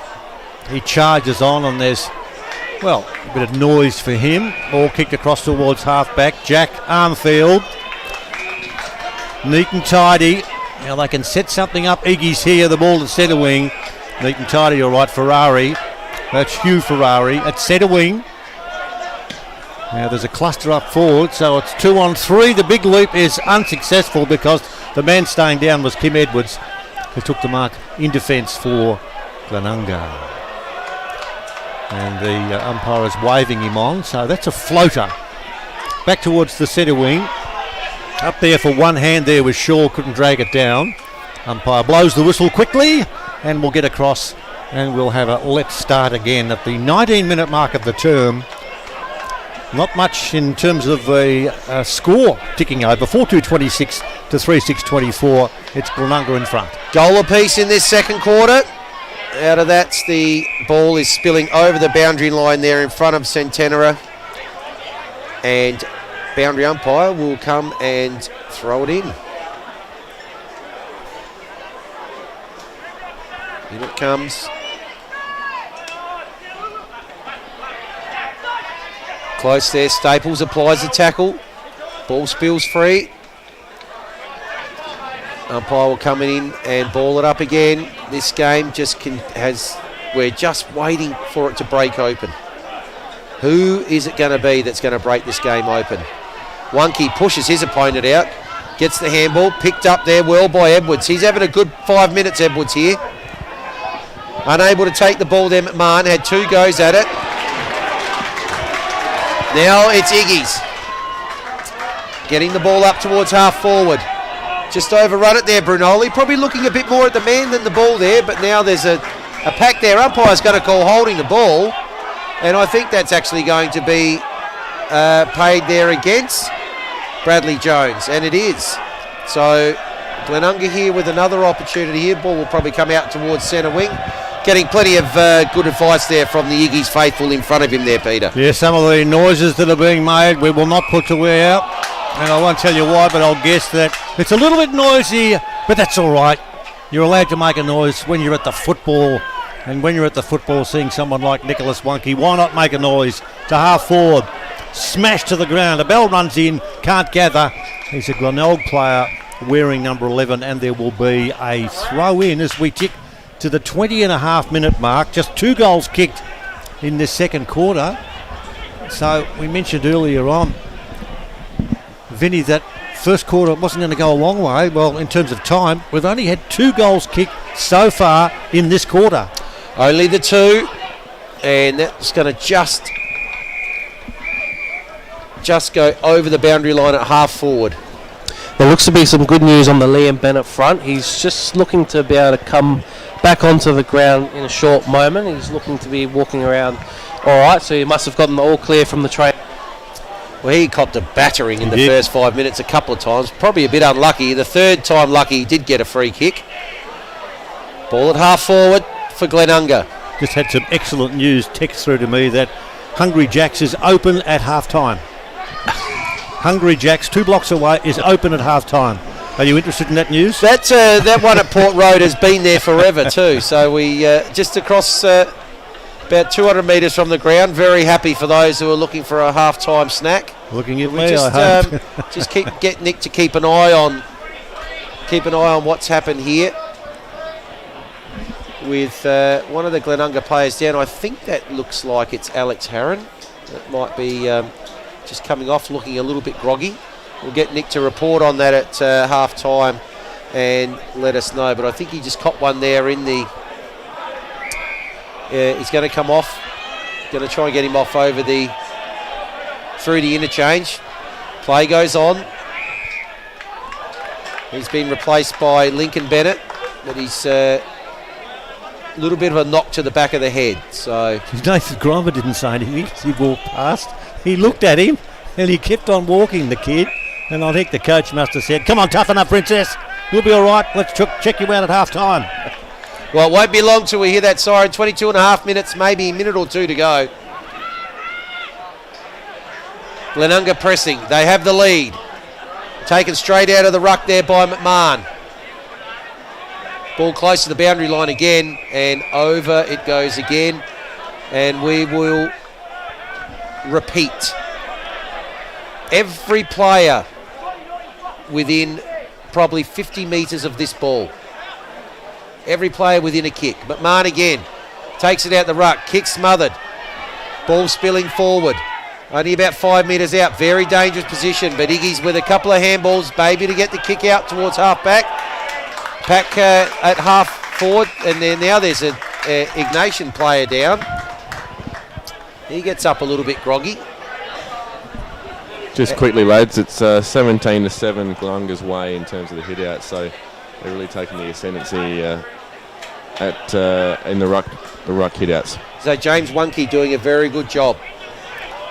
Yeah, bit of a push and shove there, and one of our favourite players, Willie Staples, stepping up and saying, "If you get near me, I'll push you out of the way, and if you come near me, I'll push you even harder."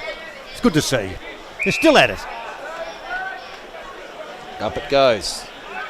Well, there's another one for Wunke, but that's been sharked by Ignatians, but that kick's short. Oh, couldn't take the mark there, Smith. It's gone over the back. Lucky he's got support. Handball comes out, taken there by Matchett. Tackled immediately by 2 Ignatians. The umpire will come in and we'll have another ball up. 24 and a half gone. 22 plus time on.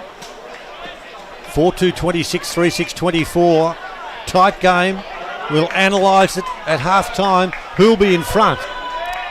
We won't have much time left in this quarter, you wouldn't think, because goals difficult to come by. The attempted kick by Sam Abel. Now what's happened? The umpire is going to get across in a hurry. He's still getting across in a hurry, and now he's talking. He's having a good old chin wag. And there is going to be a free kick, and that free kick will go to Will Ferrari.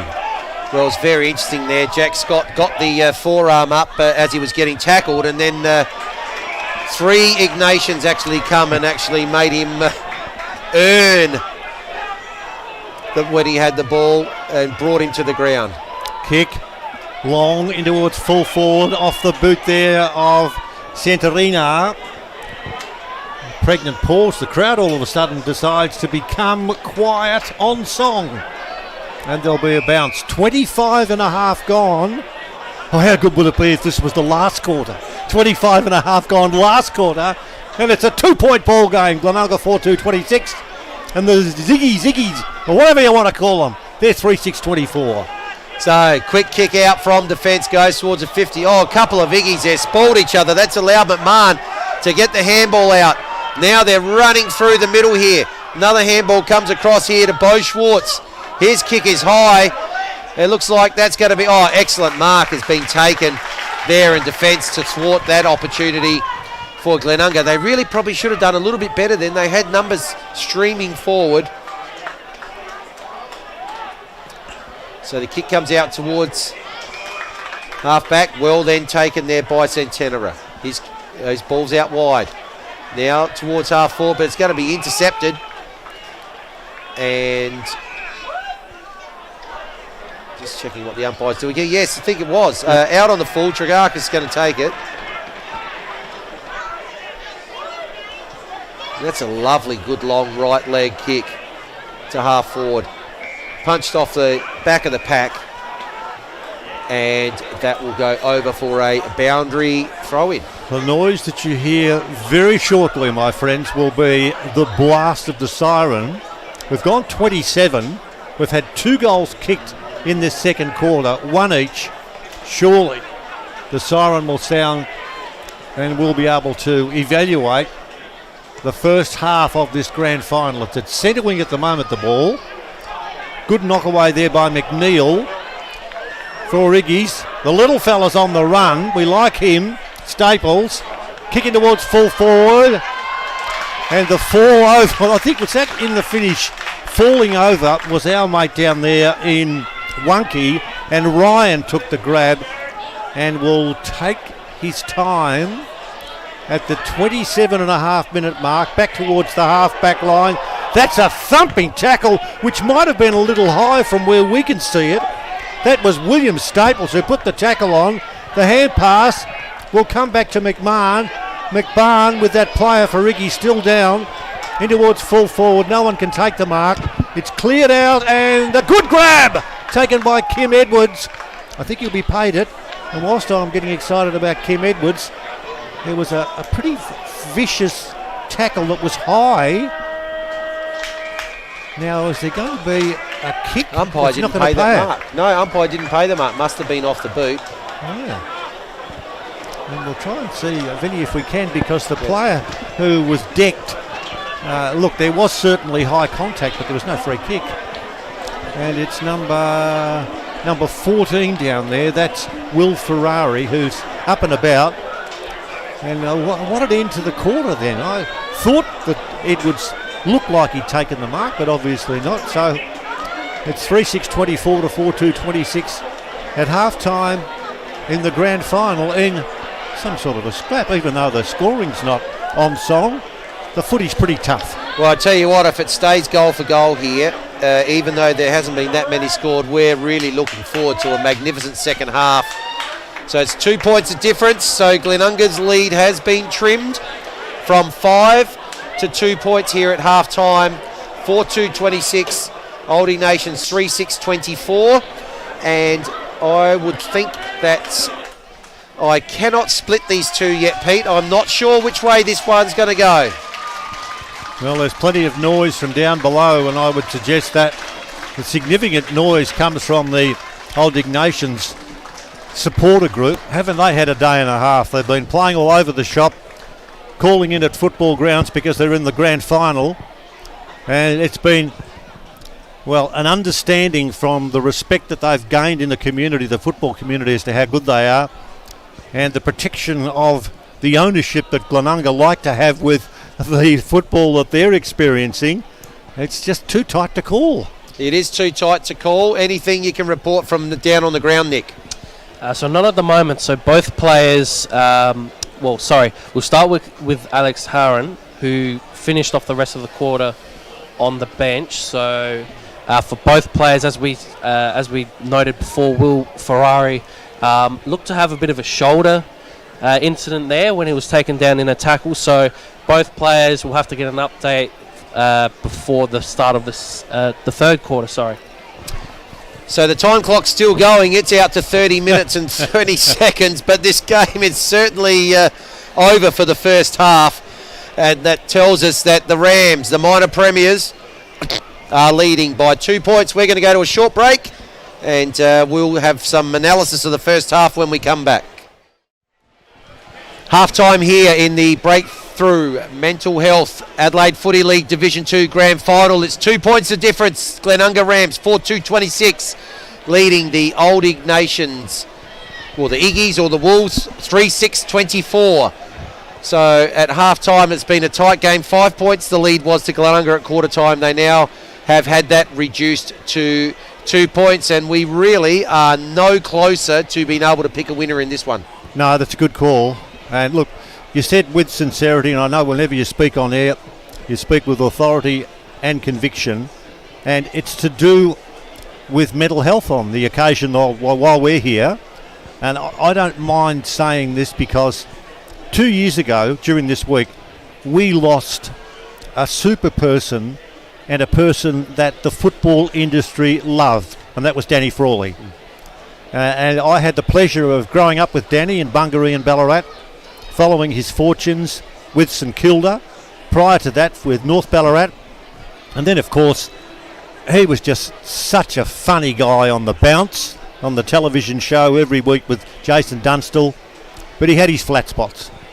And unfortunately, one of the flat spots took over Danny's life, and we lost Danny. And Anita, who's his wife, and he's got 3 beautiful girls, her message is simple. Pick up the phone. Ask, how you going? G'day, Vince, I spoke to you last week, mate. You felt a bit flat. How you going? That's all you need to do. You haven't got a medical opinion to offer to help someone through some tough times, but you're being a friend. Indeed. And you know, I'll get off my high horse again because COVID is hurting people, and a lot of it's to do with relationships because you can't see your partner, and I know what that's like. You can't be with the person that is so special in your life. Pick up the phone and say, how you going? Can I help? I'm not on my high horse for any other reason but to say there are people out there who would be prepared to have a chat to you if you would pick up the phone and talk to them. And on the back of Are You OK Day, which was during the week, yes, we encourage everyone to always look out for their friends and their family, and to and you're right, just to check in every now and then and make sure that people are all okay, and especially in these trying times the past 18 months. And having Division 2 sponsored, very fortunately here by Breakthrough Mental Health, we certainly hope that everyone's mental health that's listening is good, and they're enjoying they've enjoyed the broadcast in the first half. We certainly have. It's been a very, very tight game, and long may that continue in the second half. Yeah, good point. Yeah, well said. And it ties into the Are You OK Day, which happened this past Thursday. So it's very important, as we said, in these times specifically, to be able to check in on your mates and people that you know and care about, and just make sure they're okay going forward with everything.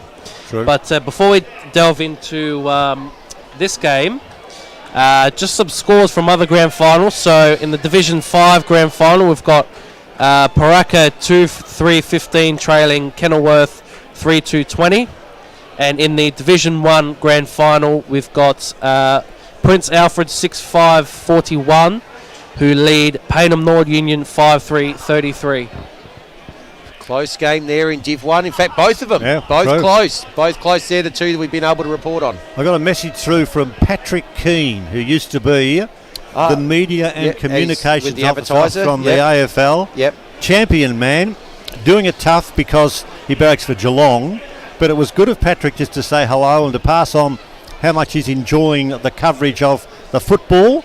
He dropped back from his job as the media communications manager. He has another job for the AFL, and I spent 7 weeks in Pakistan with Patrick back in 1994, and he was a disgrace. He just went everywhere, and despite the fact that you couldn't find alcohol, he did. It was an outstanding performance. He was consistent. He went to the Pearl Continental Hotel in every place in Pakistan where you could buy a beer, and I got to know him very well, and he's an absolute star. Very thrilled to be able to get a comment, a feedback on what we're doing here, but also to sledge me for the shirt that I was wearing, and that's always a good thing. No, we love your loud shirts, Walshy. That's it, absolutely. So that's one thing we do look forward to seeing every week. Both, only one team so far out on the ground. That's Old Ignatians, keen to get back out. Just waiting for the Rams they might be getting just a little bit of extra instruction. And given how that second quarter went, they were only outscored 1-4 to 1-1. But Old Ignatians certainly, for the vast majority of that second quarter, had most of the ball. Yeah, absolutely. And it's weird because if you like you said, if you look at this game based on its face value and take out all the stats and all the scores, you probably say that Old Ignatians would be up by about 3-4 goals. But that isn't the case because they didn't take their chances as well in the last quarter. Glenunga were able to get one out the back, which was, I think, their only goal for that quarter, which is enough for the lead. And so at the moment, I think it'd be anyone's game. Someone is going to break this game open. I do believe that this game will finish under 2 goals, the margin. But someone's going to pop up with consecutive goals, and that's what's going to be the difference in these next 2 quarters. And Nick, you were giving out the other scores in the other matches. And we're not hearing high scores. We're hearing 6 goals to 5 goals, 2 goals to 3 goals. And an absolutely perfect day for football. Not a breath of wind. There's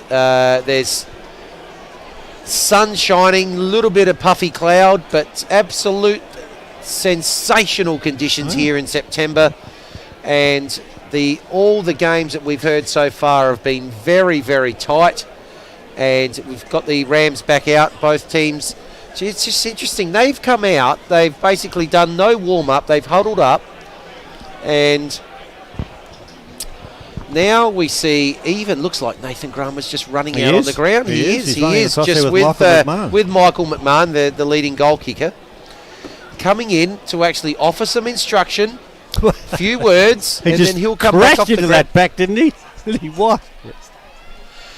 So the teams are just breaking. Iggy's still in a huddle with a few extra things. Let's have a look at how the first half did pan out just before we go to the third quarter. So in quarter 2, yes, Iggy's inside 50s as expected, 13-6. Turnovers and tackles pretty even. Tackling inside 50, that was a turnaround from the first quarter. Iggy's able to actually take the ascendancy there. Hit-outs there. James Wunke, I thought his second quarter was quite dominant, and that shows in the 19-9 stat. Clearances even. Centre clearances, though, the Old Ignatians, I should say, able to take the ball away from the centre. Just on another game, I've got another score update. So it's midway through the third quarter in the 3rd Division Grand Final. North Haven leading Gazer 8-6 to 4 goals 8. So what's that? There's a little bit 8-4 there. So about 20 points of difference there. And the North Haven in front there in Division 2. Of course, both those teams obviously moving up into the Breakthrough Mental Health Division 2 next year that are playing in that Division 3 Grand Final. So umpire about to hold the ball aloft. We are no more certain. I'm sure most of the crowd isn't any more certain. Let's see how this one pans out. Up they go. Big and Wunke. Wunke again actually gets the tap, but the free kick there is going to be applied and given to Gasperin. So he'll have the first kick. Just goes a bit off the side of the boot, and there's an excellent mark in defence taken there by Comensetto, player that came in for this game. His kick comes out wide. Can't quite take the mark there, Abbott. Butters up with the second attempt. Gets the handball forward. Tackle applied immediately, and umpire will come in for the first of what I would think of many stoppages in the second half. The 2 17s lurk. If I look to my left, Joseph Parnas and Darcy Mitchell. They'll be key players if the ball's brought forward quickly, because Quick Joey Small, he went over the wall all right. He's kicked 2 goals, and he looks to be ominous on that half-forward line, but it's Glenunga towards their half-forward line. Almost the grab there, not quite to be taken by McMahon, and over for a throw-in. Now help me from the Bureau of Meteorology. We haven't got any worries about any precipitation, have we? There is supposed to be some later, but I don't think it's supposed to affect this game. Maybe in the last quarter. That's about it. Maybe in the last quarter. It is looking a little bit grey there to our right. But that ball in has just gone as far as all the others, so the wind hasn't picked up. That's normally a good sign. Kicked off the ground there by Harron. Good to see him back on the ground. Iggy's with the opportunity here to clear the ball. String of handballs, ends up with Manson. He handballs again, and he's been called a throw. It's not a handball. So Glenunga are going to have the first shot on goal here. So big Michael McMahon, leading goal kicker. He's going to be kicking from on just outside 50. Just sets it up to about 15 out. Numbers there with Iggy's. Oh, but it's come off the pack, and that looks like the goal's been kicked there. Is that by Bo Schwartz? It is. And Bo Schwartz has kicked the opening goal. They didn't quite look at the Simon Black Academy replay here. Have a look at this kick in from McMahon. All the numbers there with Iggy's, but that punch through, they don't get enough penetration on that punch through. The taps there, comes down to Schwartz. Schwartz sharks through, kicks the opening goal, and I believe that could almost be the first time that we have a margin of more than 6 points in this game. Yeah, it's been a tug of war, it's been an arm wrestle, and there you are, that sneaky little fellow waiting at the back of the pack. It falls into his hands and he snags it. That's a big goal. Out of the middle, the response will come from Iggy's to half forward. Oh, that's a good mark and a half. And away you go, you get up and run, Ferrari. He does just that. Bangs the ball down the ground. It bounces. And is kicked through for a goal. I think it will be a goal. Yes, it is. Mr. Umpire is saying, is that CO Cameron Ortlepp, who has knocked it through. The response quite spectacular. A goal to Glenunga, and then the response coming by way of number 30 Cameron Ortlepp. And the game now, we're saying there's no goals in this game. All of a sudden there's two in a hurry. 2 goals in 3 minutes in this first part of the third quarter. Just noticing that the wind is picking up towards that outer side again. So maybe the clouds are coming over the Anthem Oval here. So there may be a bit of rain in the next half hour or so. You can take the credit for me picking the rain that's coming our way. Up it goes. We'll give you that credit, we can. Harron's tackled, and umpire will come in. We'll have a secondary ball up here. Big thump forward by Wunke. But again, it looks like it might be taken away. Ball spills away from Manson. Good tackle by Prosser. Kick comes out wide. 1-on-1. What's going to happen there? Can't quite take it there, Parsons. And ball's going to spill over the boundary line. Good battle there between Parsons and Ryan, but the boundary line wins. And umpire will ball it in. So we just talked about that a minute ago. Waiting for the breeze to pick up. That's normally the sign that we could be in for just a little bit of a change in the conditions here. But at the moment, sun still shining. Strong tackle applied on Santana. And that umpire said that's a bit too strong. 2 bounces here for Manson. 3 bounces. Now goes on the left. Looks inside. Oh, the kick's going to be falling just in front. Opportunity here again for Ortlepp.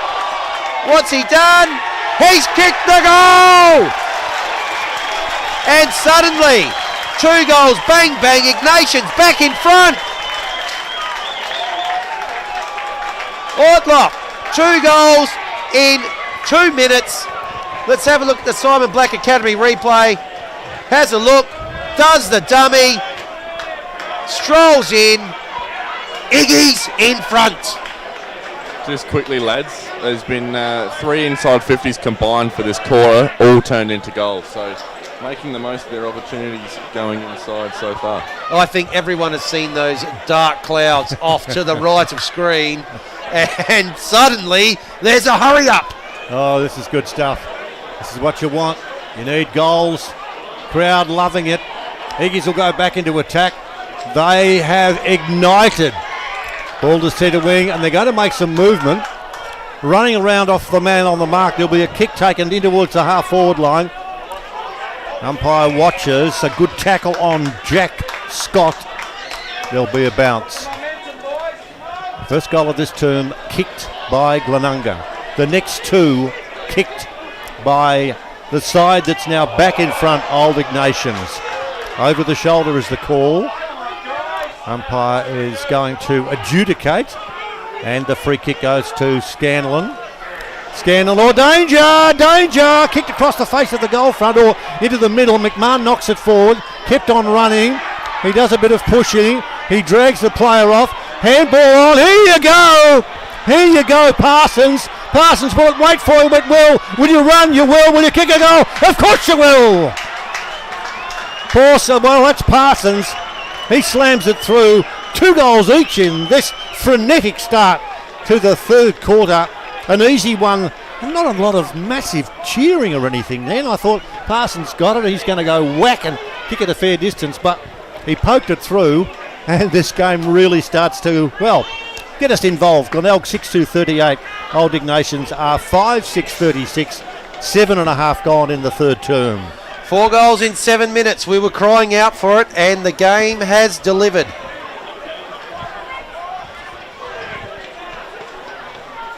Umpire balls it up again. Long may it continue. Opportunity here, kicked off the ground, comes out wide. Good handball there, excellent handball from Manson. String of handballs.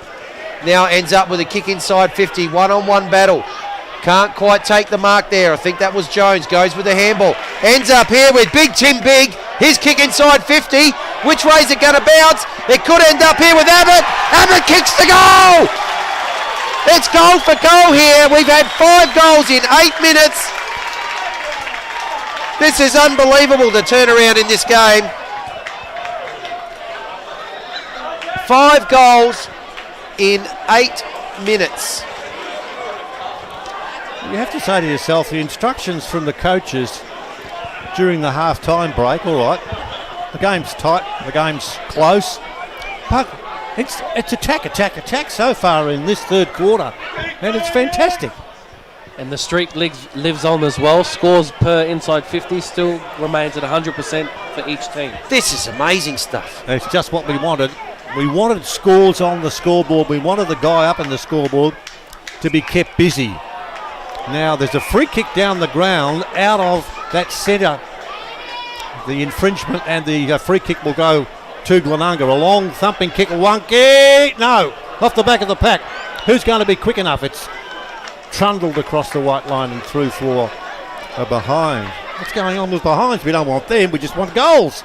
Glenunga with that behind. A 6-3-39. Old Ignatians are 6-6-42. Well, the best thing about this flurry of goals is that it hasn't changed anything in this game, and it's still as tight as ever. Kick forward. Oh, intercept almost taken there by Bennett. Was an excellent chance. But it's Iggy's with the opportunity here. Manson it is. Ball bounces over the top. It's going to end up out of bounds. Oh, big hit there by Dominic Grant right in front of us. That's gone over the boundary line though, and we'll have a ball up right in front of the Glenunga bench. Just to the right of screen, left of screen there, we can see Nathan Grimer looking on. In it comes. Big with the double-fisted tap. Taken there by Hugh Ferrari. Tackled immediately there by Sam Avell.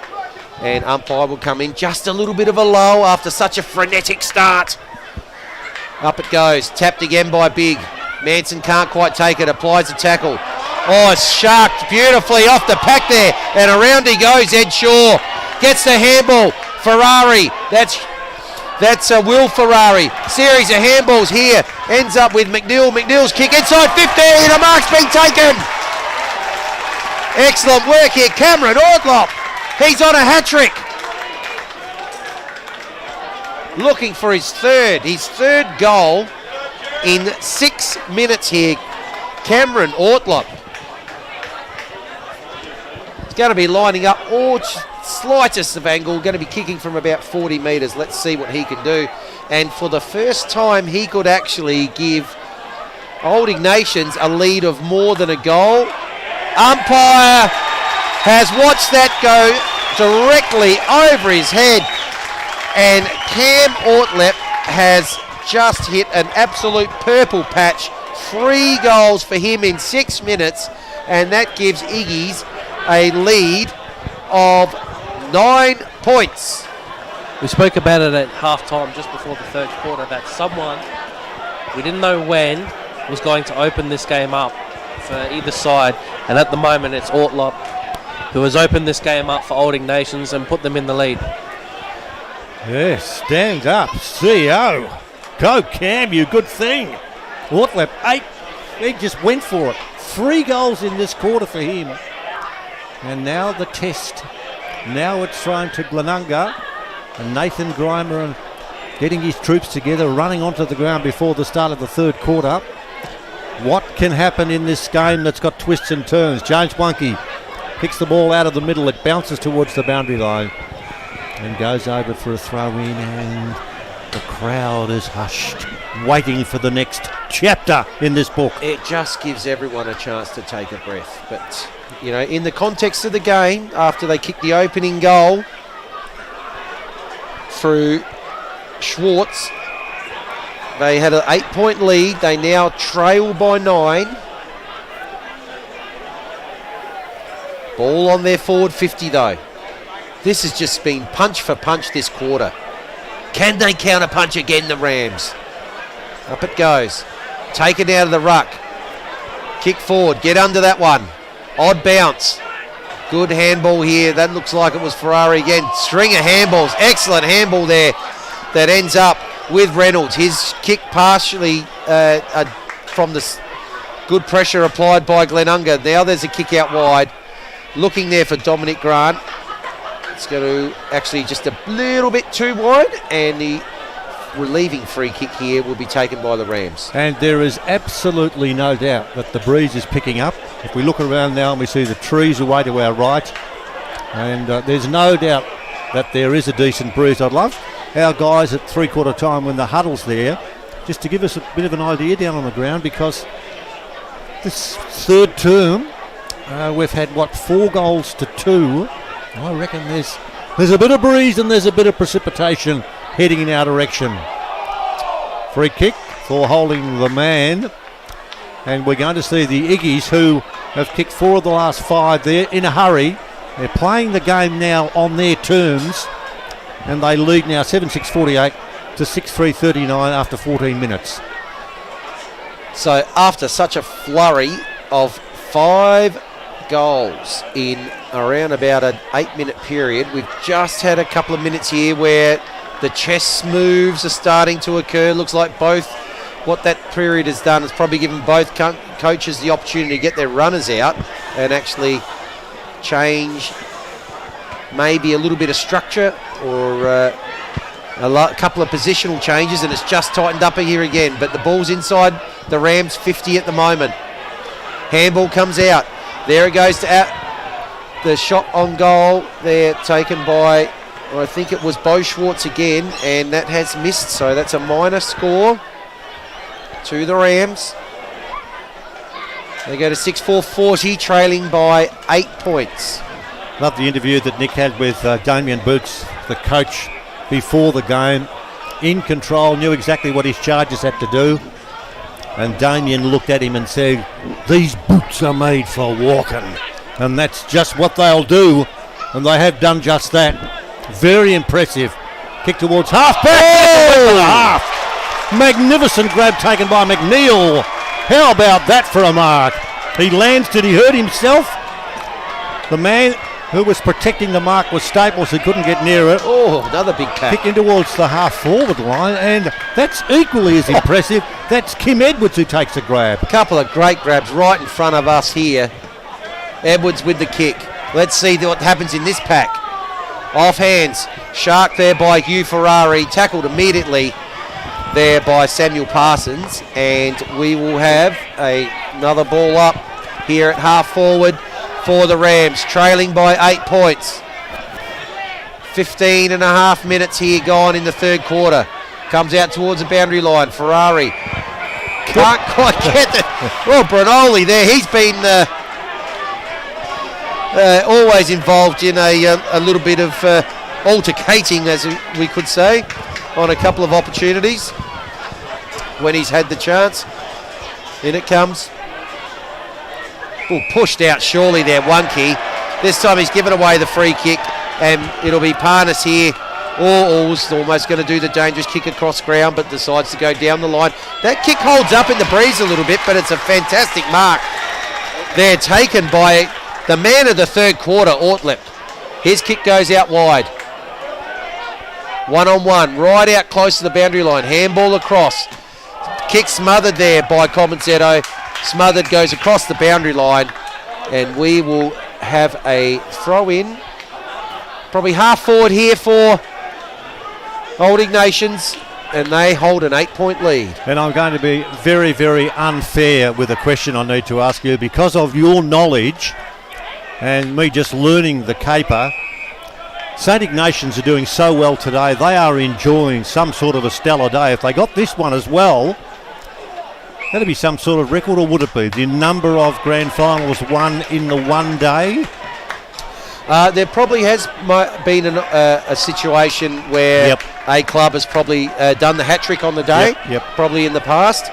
They've done well, haven't they? But, they haven't won this yet, but yes, still. Yes, but, they aren't there yet. No, Hatchett back to centre wing. Harron kicks the ball down the ground. Wonky turns around, he'd better hurry. Oh, he took a bit of time, and in doing so, then he goes for a little chip to his right to the running partner in Kim Edwards, and Edwards will kick the ball long in towards the forward line. 7-6 to 6-4, 18 gone, third term. Ball up, just hits the inside 50. It's interesting, this breeze. It looked like that one held up as well. It looks like it's actually holding up both ways. It's very tricky at the moment. Yeah, I reckon we've got to have our boundary riders climb up into the trees and get some sort of an idea as to whether it's blowing or what. We're not quite sure which way it's going. I just called the ball holding up one way. Now it's holding up the other way. In it comes. No hold up on that boundary throw in. That's out of the ruck there by Prosser. But again, Iggy's with taking the ball out of the ruck. And here it is with Liam Bennett tackled immediately. He'll go out of bounds. We'll have another boundary throw in. He'll just hand the ball back. Wry smile right to the Iggy's bench, which is where this ball up is right in front of here. Sorry, this throw in. In it comes. Ruckman at it again. Good tap there by Parnas, but it's going to be held up again. Umpire's going to come in it's tightened up. We had that flurry, but since then, it's normal programming has resumed. And Vinny, I'm being honest with this call. I reckon the wind has got quite cool now. We're sitting up in our little bird's nest, and I reckon the breeze certainly has knocked the temperature on the scone. And so we'll just wait and see now as we get towards the 20-minute mark of this term. And no, there won't be a chance for the ball to be knocked forward by Jones, and there'll be a throw in. It is swirling a little bit more to the left of screen now instead of the right, so that may be what you're feeling, Peter. I'm just feeling cold. That's all. That as well. So, throw in. Oh, it's good stuff here. Finals football. Who can win it away? I tell you who can. That's McPherson. Kicks long. It bounces. Will it be touched? Yes. Oh, just. There's the man in green down there who says, yep, I was there to make that call. 7-7 49 to 6-4 40. 9 points the difference. 20 minutes gone. Third term. Grand final here at Peckerville. We indeed are at Peckerville here at Woodville Oval, or at Montine Kia Oval. Ball's out on the outer side. Umpire will come in, ball it up. Game's just tightened up again late in this third quarter. Neither ruckman able to get it. McPherson gets the handball out. Excellent tackle applied there by Tregakis. Umpire will come in. See Panoli just lurking there again. I wonder if he'll get up to a bit more mischief. Up it goes. Again, neither ruckman able. Comes out here to Manson. Manson goes on the left. Deep kick. It's going. It's a mark!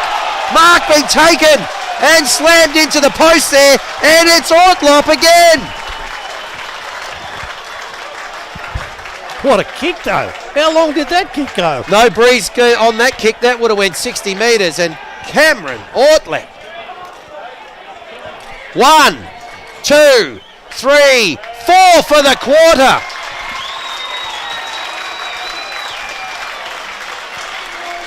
And that's as good as busted open as we've had here. That's now 15 points. I thought he was going to break the goalpost. Didn't he hit that full throttle? That took courage. He did not blink an eyelid. His body went thwack, and he still took the mark and kicks the goal and comes off. Come on, standing ovation for that man. That's 7 clearances in a row now for Old Ignatians, guys. So they're really controlling it around the middle. They are on top. Are they what? I'll tell you what, they don't call it the Premiership quarter for nothing. No, this one has been extraordinary, given that Glenunga got Schwartz with that early goal. Now there's another free kick out of the middle, and the free kick will go to Iggies, who are on song, and boy oh boy, Tim is big. He decided not to go for the kick down the ground, went the hand pass, and the ball was kicked towards the half-forward line. Good running on there by Scanlon. It's going to come back to number 32 there. Reynolds, no. He had it, he lost it. He's got Brunel who gets in there for a hurry-up. Scramble there, and there will be a bounce. And we've gone 22 and a half minutes. At half-time we were whinging about not enough goals. Well, they've had 5 in this quarter. It's been super-duper stuff. Good spoil there by Isaac Ryan. Ball right down in front of us, which is behind the Old Ignatians bench, and they will be well happy with what they've seen in this third quarter. 5 goals to 2 they have kicked. 23 minutes in. 4 of those by the one man, Cameron Ortlepp. What a third quarter he has played. Ball with Edwards. He's having a fair game too. His kick goes up, just gets inside 50. Excellent mark. Taken there by Prosser. Kicks inside looking for Wonky. Spoil from behind. Iggy's with the numbers. Should be able to clear, but it's a 4-on-1. It's the one that actually grabs it. But unfortunately, he's going to be caught holding the ball. Tackled by 2 Iggy's players.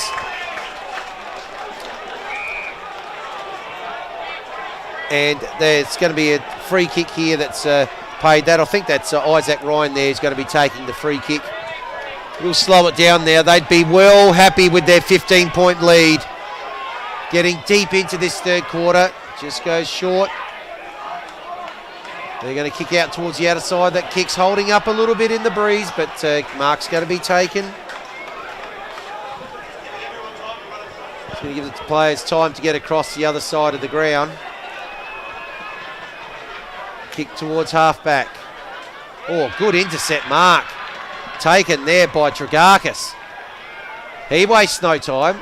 Ball comes back inside 50. Pack forms at the back. Oh, pulled off the ball there. Bo Schwartz, is he going to get the free kick? I think he will. He will indeed. And what an important free kick this is late in the third quarter. 24 and a half minutes, and this can actually bring it back to under 10 points into single digits, and he's looking for his second. This is an important kick for Bo Schwartz. And in fact, his second of the quarter. In fact, he may end up with the first and the last of the third quarter. Let's see how he goes. That's a goal. They're happy with it on the outer side. It is indeed. Well done, Bo Schwartz. It may be the first and the last of the third quarter, but unfortunately for the Rams, Cameron Ortlepp has just gone berserk through the middle of it and kicked 4, but the margin back to 9 points. And you think about someone like an Ortlepp, irrespective of what the eventual result of this game is, he's kicked 4 goals in the quarter in a grand final and then come from the ground. He's been a superstar. You just don't know what will happen, but he tucks that away in his memory bank. That's quality from that young man. It's similar to what happened in the AFL grand final last year with Dustin Martin pulling Richmond over the line after being down by about 3-4 goals at half time. Very true. Still chance for something else to happen. The ball out to half forward. Rushing in there is Schwartz. Couldn't get it. The ball cleared away. The Iggies close to three-quarter time at the 26-minute mark. Hold sway at 8:7:55 to 7:4:46. And Jones out there's got it. Goes the short pass in towards the half-forward line. Oh, crunch. You can hear the bones from here. Players go in hard. The ball knocked over the boundary line. And there'll be a throw in. We must be getting close to three-quarter time. Although we've had 8 goals kicked in this term. We might still have a few more minutes to go with that score at 7-4-46 to 8-7-55, and the only one that counts, the grand final. Umpire's going to come in and ball it up once again. 9 points of difference here. Ruckman go up. Big and Parsons this time around. Oh, Shark beautifully there by Edwards. He's having a fantastic game. Kick goes forward towards half forward. Oh, it has to be a free kick to Wonky. They're going to play the advantage. In goes Bo Schwartz. Oh, he could have actually had his third, but he's missed. He could have had his third of the quarter to almost match the work done by Cameron Ortlepp, but that's a bad miss for Bo Schwartz. Margin goes back to 8 though. You sort of wonder whether anyone was telling him bounce or keep going, because he had open territory all in front of him. And that was a costly miss. Very close to three-quarter time. Ball rolls over the boundary line. I thought he was going to have another bounce, you know. I thought he had the pace to actually go all the way then, but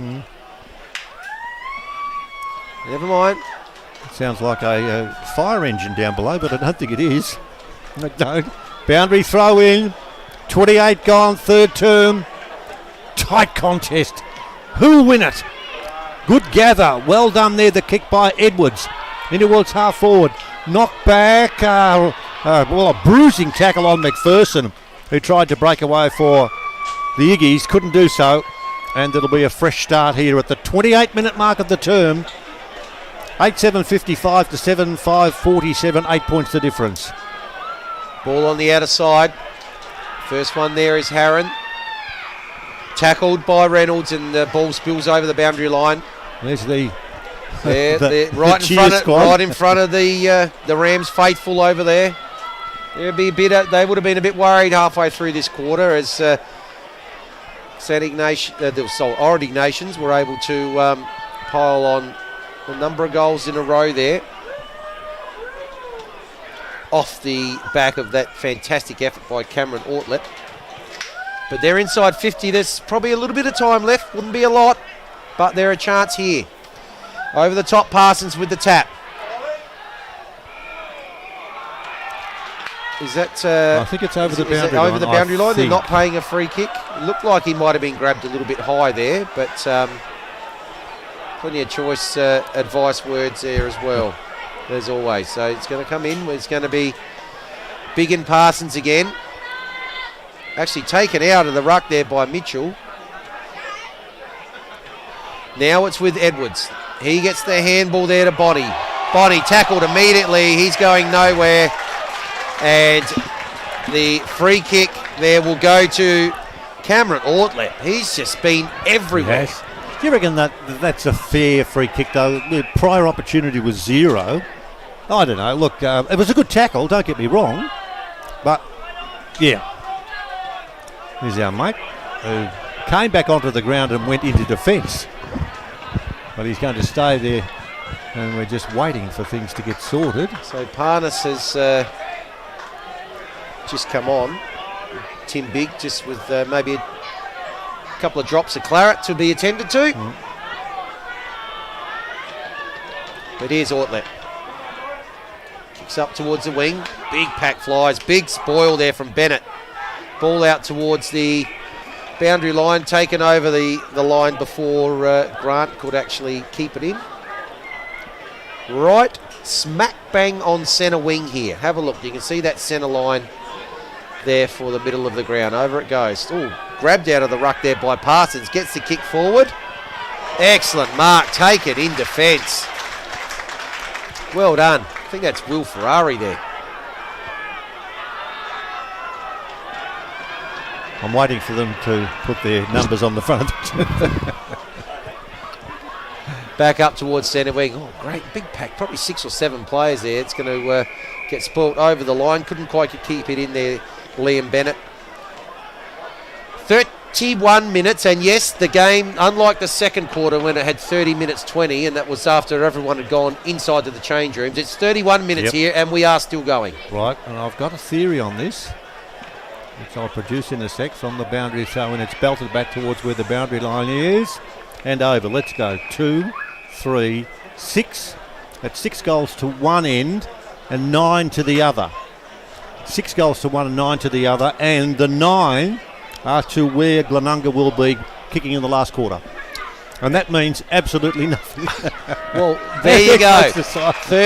Nearly 32 minutes in this quarter. I'll tell you what it does mean, Peter. It means that the team that's 8 points down is going to the scoring end. Yep. And doesn't that just set us up beautifully for this last quarter here at Woodville Oval? Glenunga 7-5-47. The Mitre Premiers are trailing on the back of 4 goals to Cameron Ortlepp in that third quarter, who has put Old Ignatians in front. They're on 8-7-55. It's 8 points of difference here. We're going to go to a short break, but let me tell you, it will be short because we can't wait to get back here. Yes, boys. So, again, I was with the Glenunga huddle, but as I'm looking at the Old Ignatians huddle, they're not as energetic, they're not as upbeat, they seem a bit more controlled, and I think that comes with being winning multiple premierships in the last half decade. But in terms of what they want to do, they want to be able to be better aware defensively, because that's how Old Ignatians have been able to get the better of them this quarter. So they want to be able to use it, use their premiership experience, drive them home and get in front. Here behind us, guys, they're absolutely going crazy, and the Old Iggies fans around the huddle absolutely just going bananas and making sure that they get it over the line for the win. Now, the defensive coaches, they were adamant. 1 handball at the most. Get it out of the area. You got 8 point lead with 1 quarter left in the season. And just enjoy this last quarter, and let's see if they can pounce on a grand final win, guys. Any breeze down there, fellas? We talked about it during the third quarter. Can you hear us from up where you are? I don't think they can. We'll check on them certainly when they get back up here. But gee, how was that? Both teams, there was some noise around those two huddles. Sounded like a monkey factory. They're all jumping for joy and yelling and screaming. And both teams, were really going for it, getting themselves organised. And you just have that funny feeling, you know. An early goal. Who'll get the first goal? The first goal, will that mean we're closer to working out who's going to win the flag? At the moment, I don't know what it's going to be. Can you help me? Well, what I can tell you is it was 2 points of difference, 5 points of difference at quarter time, 2 points of difference at half time, 8 points the difference at 3/4 time. So the quite simple answer is no.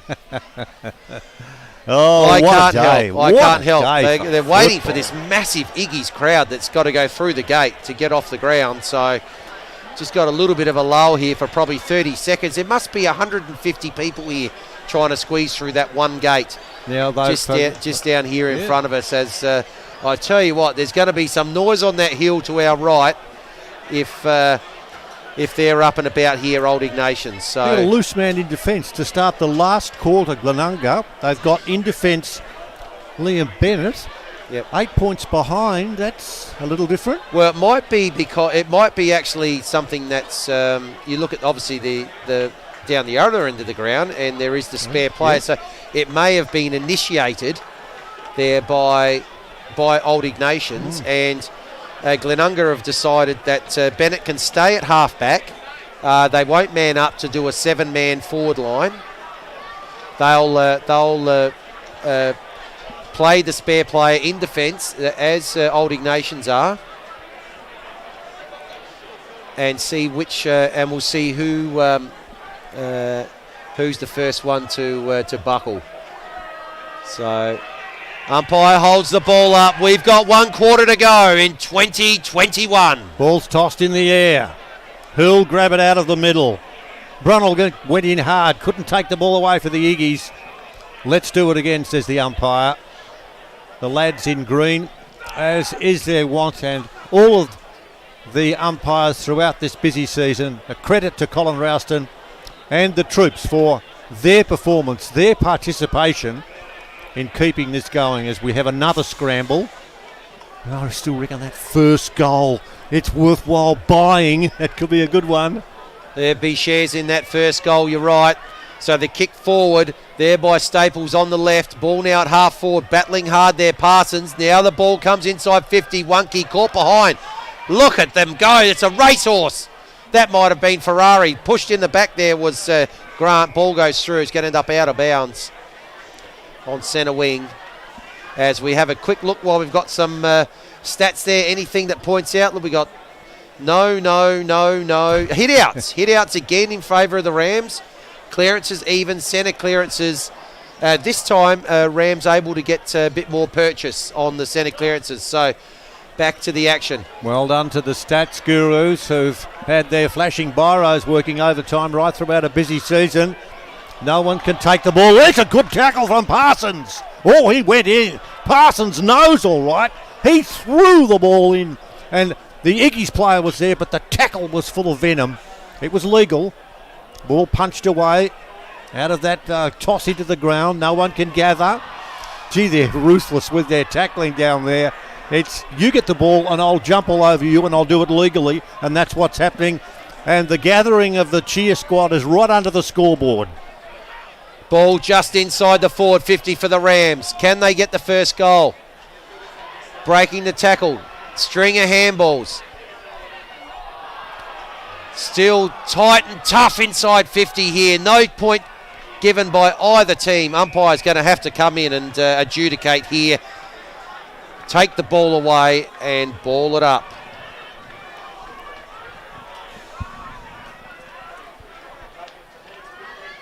Ball comes out here towards Schwartz. He's tackled immediately. Now it's back in a pack. There are players around here everywhere. Must be 25 players just in that screenshot. Everyone again here within one kick of the ball. Up it goes. Good tap there by Parnas. That gives the opportunity to get it back outside 50. First one there, Trigarkas. Gets the kick back inside, but it's bounced. Oh, they're happy under the scoreboard. It's bounced just inside the boundary line, and we'll have a boundary throw in. Yes, they're close to the action, and they're enjoying the action. No score in the final quarter yet. 7-5 47, 8-7 55, the lead to the Iggies. We've gone 3 minutes. Ball tossed in. Who's going to gather? It's hooked out. Didn't go far enough. The umpire says play on. Left boot to ball. Hangs in the air close to the boundary line. Very close to the boundary line. Umpire's watching. And I'm watching from a distance. We see Schwartz almost breaking clear for Glenunga. Couldn't do so. And so the adjudicators... And I tell you what, Vinny, they've got a tough job out there now. There'd be 20 players milling around looking for a free kick, and the umpire has to adjudicate, and he's doing it well. Well, this game has tightened up the first 4 minutes of this last quarter. Iggy's now with the ball outside 50. Excellent spoil there from the Glenunga defence, and that will be in for another stoppage, which this time is a boundary throw-in. Half forward here for Glenunga. They've done all the attacking in this first 4 minutes. Trailing by 8 points. Premiership on the line, Div 2. Taken out of the ruck there by Wonky. Little small kick forward, gets him inside 50. A second small kick. Now it's in a dangerous position. Taken there by Parsons. Tackled immediately. He's going nowhere. Now, let's see what happens here. 20 metres out. Directly in front of Glenunga's goal, trailing by 8 points. 4.5 minutes on the time clock here. Up high, Parnas gets the tap away. Another big pack forms around this ball. Umpire here has come in. We're going to have another ball up. Just around, still 20 metres out, but around on a bit of an angle here. Up they go again.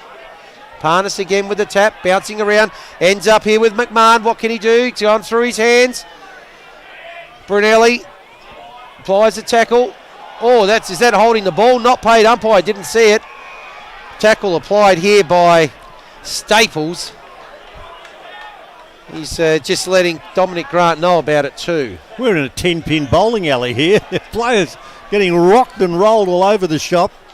There's the ball tossed in the air. Good knock away by McMahon. Who can gather? No one can gather. Ball is loose. Good tackle. Umpire said it's a free kick to the Iggies.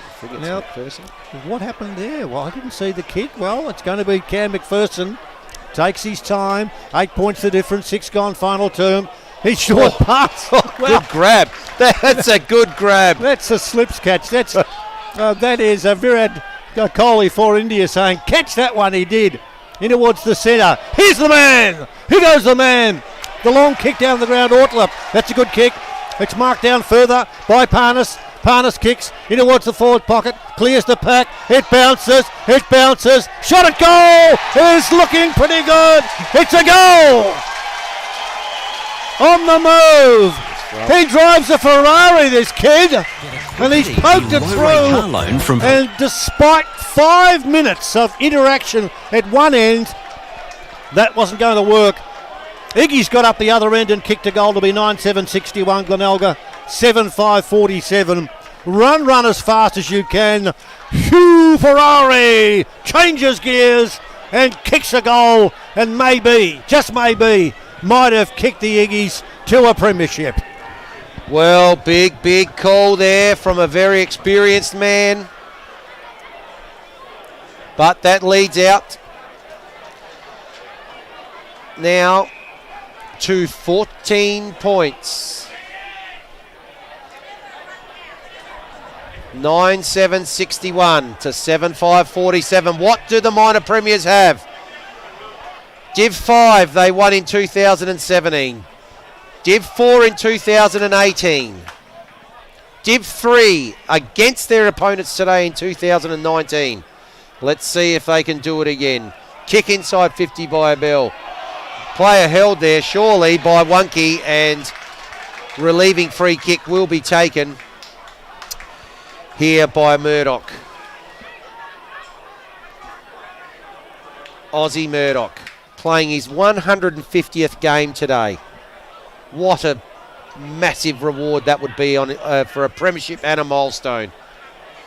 We won't be able to get out of this oval, you realise, if Iggy's win, because all of the players from their previous experiences today have stayed here. It will be pandemonium. It will be pandemonium, and at the moment, 14 points in front.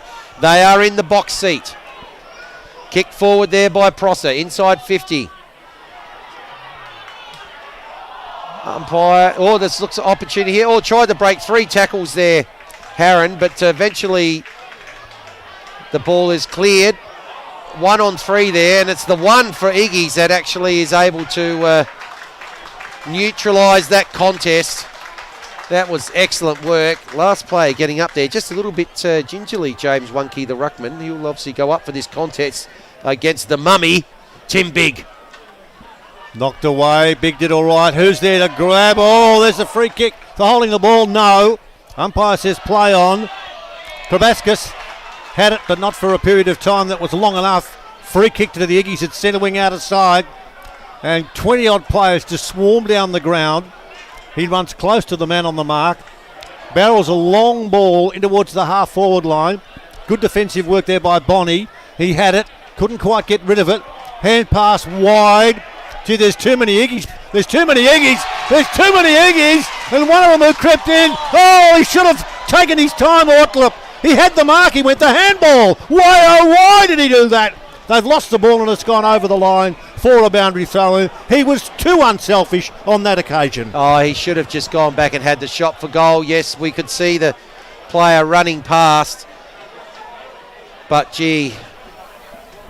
10-minute mark of the last quarter in a grand final. You're up by 14. You've got a shot 20 out directly in front. I don't think there's any option other than go back and kick the goal. But at the moment, they're still 14 points up. Reynolds for the Rams. Goes to half. Kick out towards the wing. Kick over the top. First one there.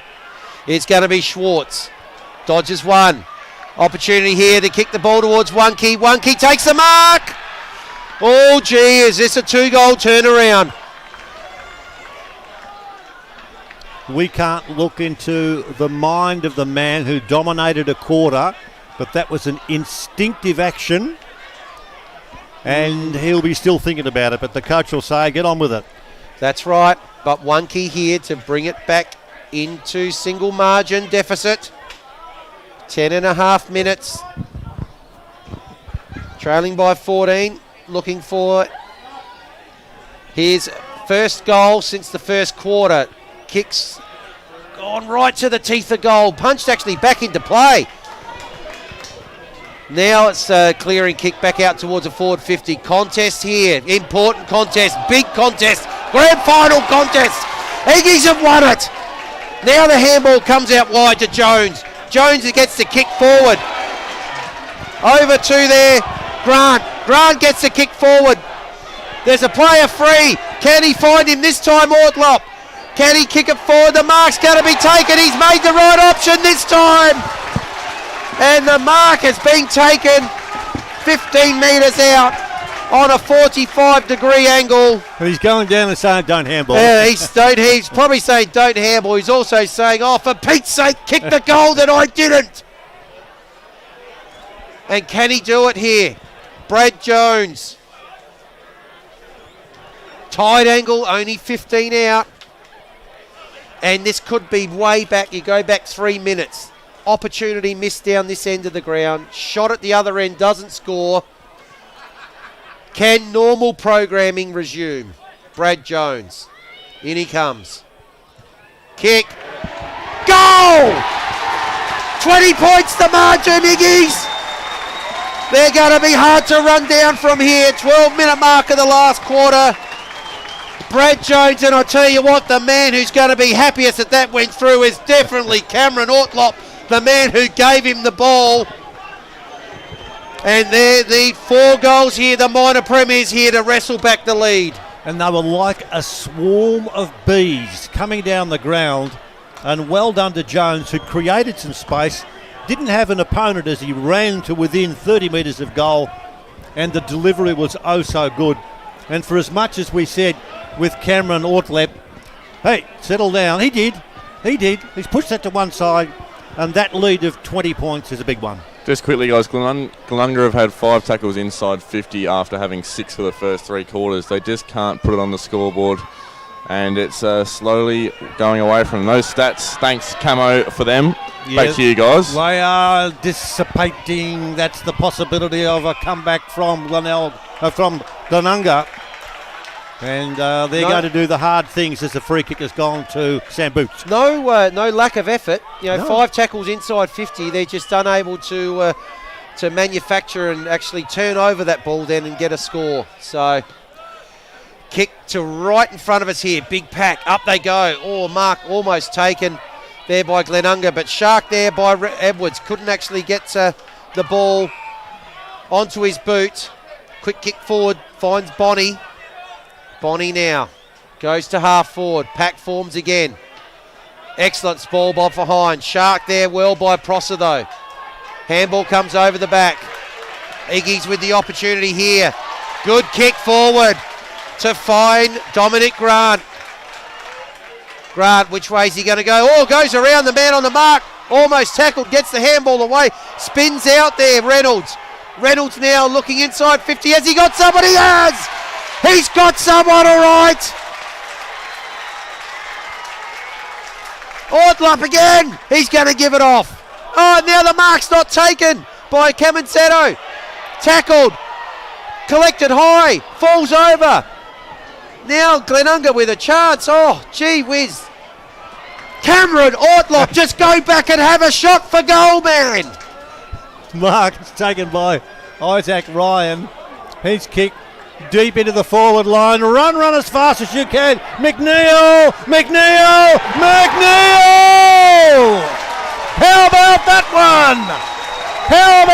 one? Bang it through. And the score with that goal is 11-7-73 to Glenunga. 7-5-47. Good play, handball off. McNeil was busy, Grant was busy. And the goal just about is get out the sewing basket and stitch up this game. First goal there for Grant since the 15-minute mark of the first quarter, and that's 3 quarters exactly later, the 15-minute mark of the last quarter. And Old Ignatians now 11-7-73, 26 points in front of Glenunga, 7-5-47, and here they go again. Boots has been excellent in this last quarter. Repelling ball goes towards half forward. Over towards Manson. Ducks under one tackle. Gets the ball back. Is that the mark is going to be paid? That looks like it's Brinoli there. He's going to kick the ball high. Inside 50. Pack there. Spoiled. Off hands. Ball kicked forward there by Zach Smith. But has he has kicked it too wide. And that has gone out of bounds on the full. It looks like it's going to be Dominic Grant, who's going to have the opportunity to kick 2 in 2 minutes.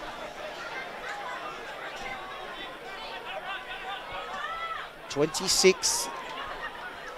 Fair to say, your call was a lot earlier than mine, but if it goes over to 32, Champagne corks. He's gone tight. He's gone close. Coming back. Ooh, punched away. Actually, just to sneak through for a behind. So 1 point there to Old Ignatians. 8-2 to 3-3 since half time. And they have been able to dominate proceedings. Always the mark dragged down there by Parsons at half back from that ball kicked in with a behind being waved. But nothing else will happen. And these are when you talk to footballers who play at any level. They get to a stage in the last quarter when they look at the scoreboard and they think, we can start to savour the flavour now, because even though it's only 18 minutes gone, they're too early to savour the flavour yet. But in their genes, they'd be thinking we're not far away from a premiership. Well, the scoring end was the end to the left of screen, and that has certainly not applied in this last quarter. Glenunga are stuck in the cement on 7-5-47. But they are trying to move the ball forward. Mark not quite taken there. And playing on straight away. Nicholas Wunke, the ruckman, goes forward. But Michael Wunke's been caught behind. And Murdoch it is in his 150th game. Kicks the ball out towards the centre wing. Ooh, big fly there by James Wunke. But again, taking the ball away. Looks like it might be Brad Jones. Kick towards the centre, further towards half forward there for Glenunga. And just in front of Justin Bonney. It's gone out of bounds. And our favourite boundary umpire with the headband will ball it in, throw it in. Well, I kept the stopwatch on the start of the final quarter. 4.5 minutes, Glenunga had the ball in their forward line, and they couldn't score. And to the opposite end, Iggies have gone down there and not straight away kicked 3 goals, won, but still Glenunga haven't scored, and it's 19 minutes into the last quarter, and the Iggies have posted 3 goals to put this game beyond doubt. And there's to be, I thought a trip, but no, not paid, and they go back into attack again. It floats in the air, clears, and who's going to run back? Charging back is Zachary Smith. Push and a shove, good gather indeed by Jones. Got the ball back, he's on the boundary line, but he runs over. And he'll be quite happy to flick it to the boundary umpire. And the ball will be dragged back into play. 20 minutes having elapsed. Last quarter action. Premiership not far away from Iggies, who are 11-8-74. Glenunga did so many things that were good in the season, but not today. Well, there's a kick. It's gone through, and it hasn't gone through for a point. Quick kick off the ground, out of the pack there by Dominic Grant, but no score. So into time on in the last quarter. Glenunga need 4 goals, just not quite sure where they are going to come from. Iggy's now again, the repeat inside 50s in this quarter. Oh, here's an opportunity. Oh no, couldn't quite get there. Good ball taken there by Bonney. Tackled immediately. Umpire will come in and ball it up. Good tackle applied there by McPherson. Umpire come and big it up. Tap forward, first one on it is Edwards. Edwards had an excellent game. His kick long and up towards the centre wing. Front of the pack, McMahon tackled immediately and an excellent tackle applied by Sam Boots. What a last quarter Sam Boots is having. He's got some mates, hasn't he? Now, we've got an interchange, and running onto the ground there is Centurina. That's Jared Centurina. And I was trying to work out who was the player who ducked off, but gee, got a round of applause. There's a bit happening there for, I think, the feelings of jubilation for the side that will win this flag, the Iggies. So 2 out of 3 for Iggies it'll be. And on grand final day, we don't want to talk about meatloaf. No. Brunelli, oh, what a snap! What a snap! There's icing on the cake! That takes it past 5 goals, not that it mattered. But a goal to Matthew Brunelli at the 22-minute mark of the last quarter. And that is 4 goals, 1 to 0.0. What a last quarter. Shake your head and think to yourself, as I said, 4.5 minutes of play in that last quarter. Ownership belonged to the side that couldn't score, and they haven't looked like scoring since then. And Old Ignatians have kicked 4 goals, and as we speak, they swarm forward at the 23-minute mark of the term, deep towards full forward. Mark in defence is taken down there by Zachary Smith. So Smith brings the ball forward. It's elementary now, though. Old Ignatians, not only are they in Div 1, they are going in as the Division 2 premiers for 2021 on the back of quite a sensational second half, set up magnificently by 4 goals from Cameron Ortlepp in the third quarter and 4 more by the team in the last quarter. 23 minutes gone. Does he win the medal? Well, geez, if you're looking, and this is always the discussion I have as the ball comes back inside 50. We'll just wait for this call. Pack formed. Oh yes, yes, yes, yes. Mark taken.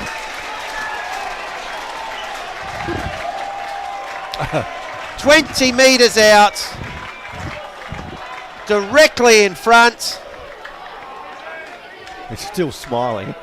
And what do you reckon, mate?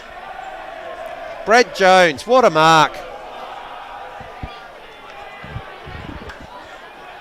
In he comes, looking for his second in the last quarter. Brad Jones. A little bit of movement from the umpire. That was a tired kick. Well, he had to come back down from the stratosphere. Well, I was going to say, we don't judge on marks of the day, but I don't think I've seen a better one today than that one. That was an excellent mark. Big grab. There had a couple of good ones here. Remember, back-to-back just in front of us earlier in the game. But that was an excellent mark by Jones. 24.5 minutes. Just watching Nathan Grimer down there, who is a salt of the earth, an absolute gentleman, coaches brilliantly.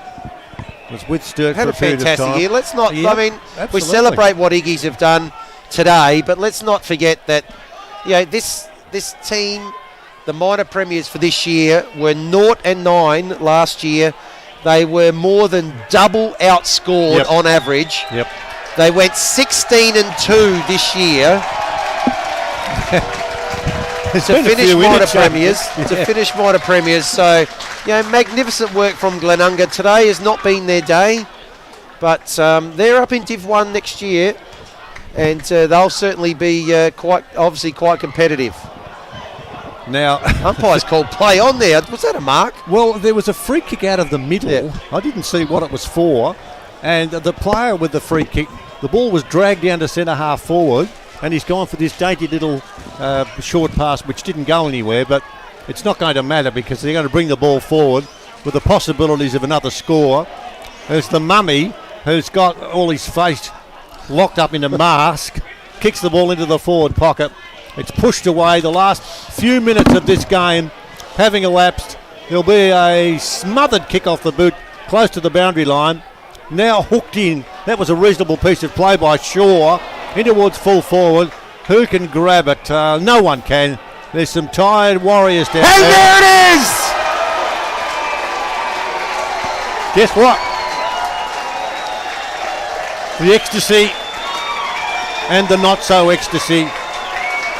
12-9-81, the winners. 7-5-47. Can you come second in the grand final, or are you just deemed to be the defeated?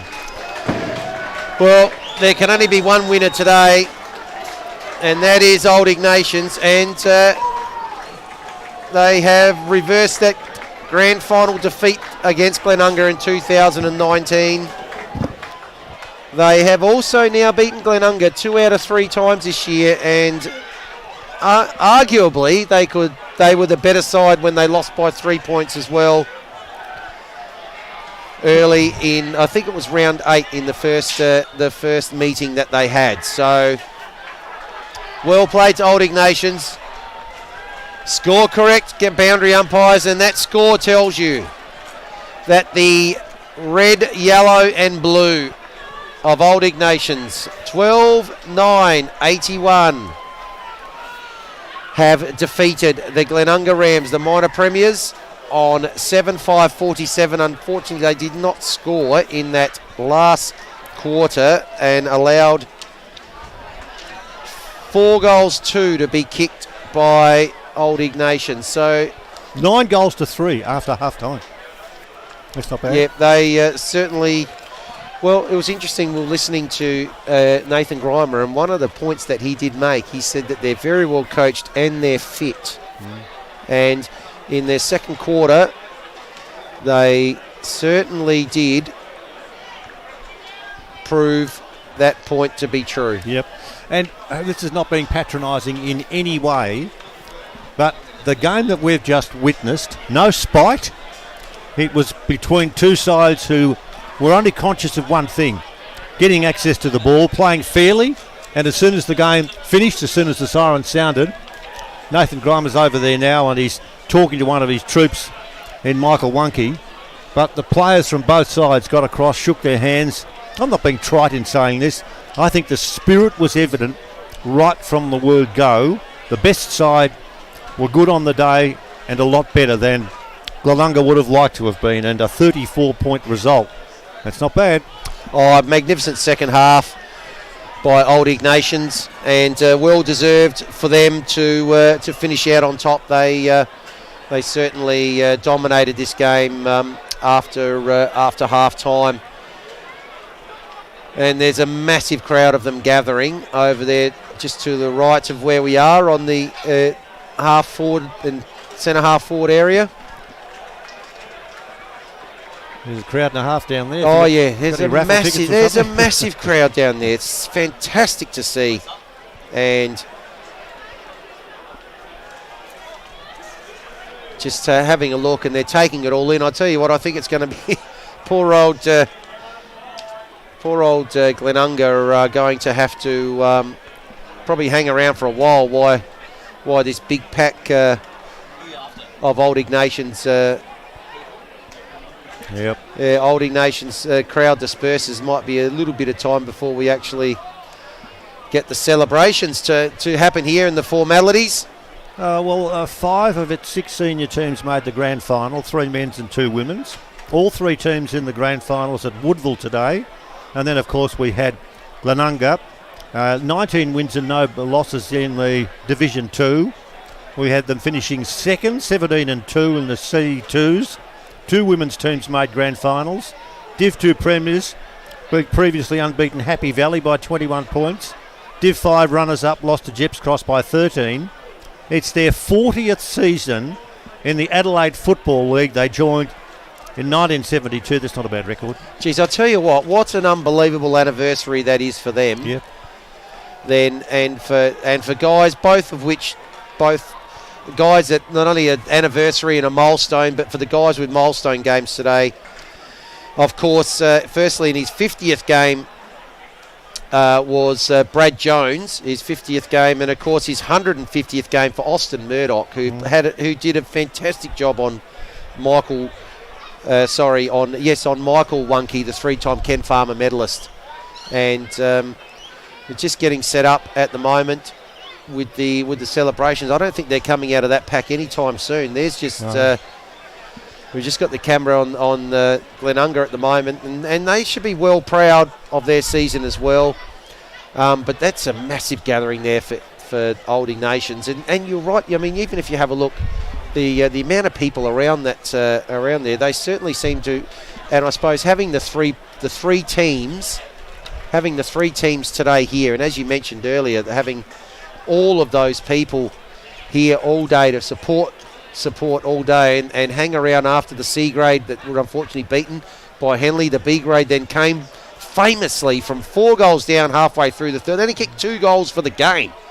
There were 2 goals halfway through that third quarter, and then kicked the last 6 goals of the game in the last quarter and a half to win that game in the B grade.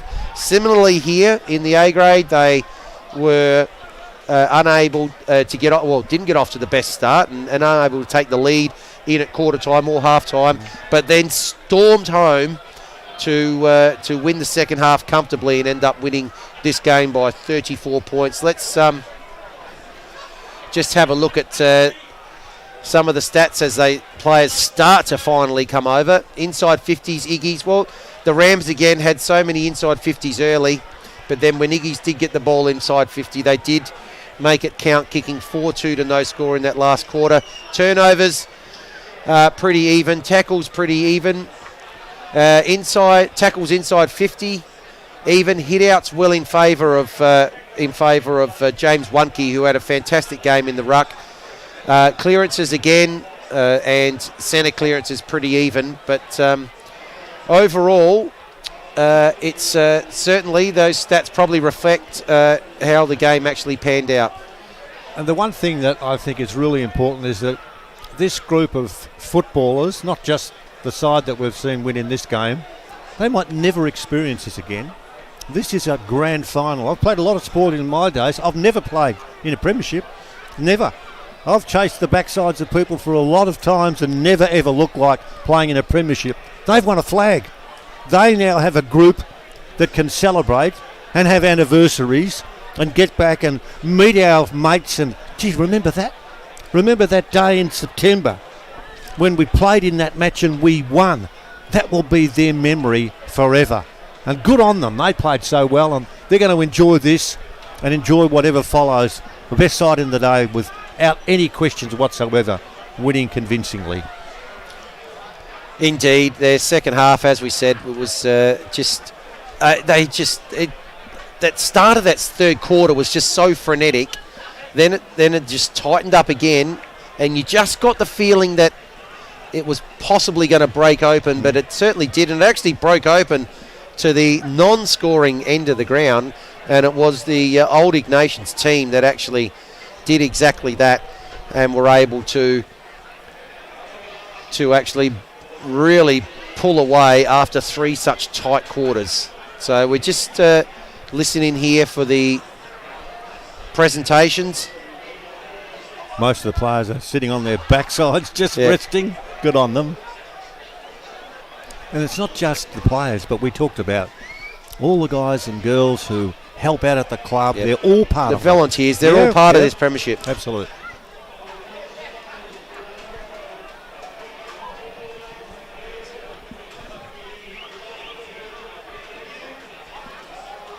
Get on with the best on ground today in the A2 Grand Final.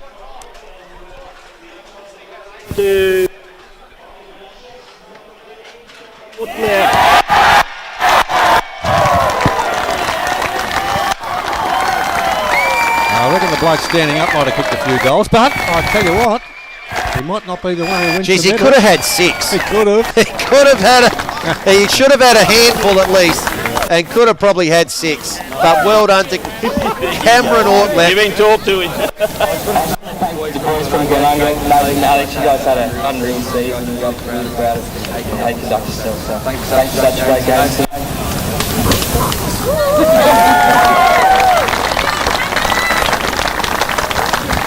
He's probably as relieved as anything because what happened in that last quarter.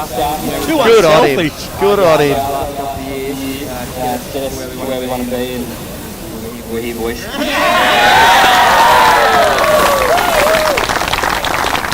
Thank you for that, Cameron. Okay, I'll invite the Glenunga coach up now to start the rules. Thank you very much. I'll keep it quick. It's not about us. It's your turn today, Damien and the boys. I know you've got an ongoing rivalry before my time, and I thought the game was played in great spirits. You were clearly the better team. You were clean. You did all the things you do well in finals, fundamentals. You tackled hard. If I was your coach, I'd be super proud of you. Well done. Enjoy the night. Just quickly to our guys. Win was last year. And everyone will lose the grand final. It's a tough pill to swallow, but be proud of your efforts. 6 teenagers in the team, a lot of other guys that come up through the ranks this year. You did the club with your family. Really, really proud. Other than that from me, I just really want to quickly thank the Ram Footy Club and the staff, volunteers and supporters for my year and our year. But as I said, it's about you guys, and you thoroughly deserved, and I'm sure you'll have a great couple of days. Well done, guys. Class. Well done, Nathan Grimer. Thank you for that. Okay, we'll get the old Ignatians coach up here now to have a few words.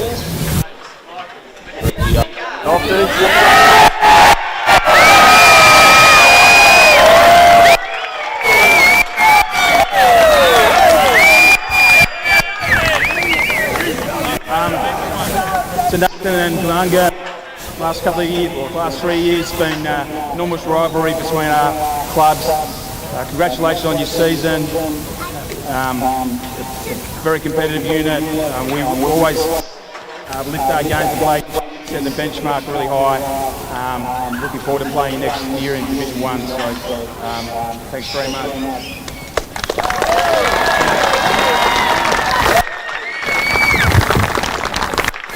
I'd like to send a shout out first to all the supporters today. This is for you, so thanks very much for coming along.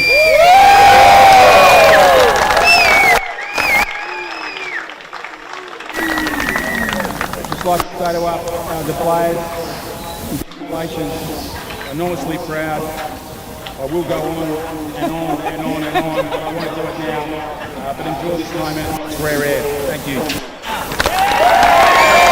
That's a good point too, isn't it, Peter? Enjoy this moment because it's pretty rare. I just said, you can't guarantee it happening again. Nothing apart from death and taxes, as they always say. Get their medals. And Paul playing in a final. Ask the team manager to start calling the names out. Alphabetical order, because that's where I got the list in. So first up, number 31, Jack Armfield.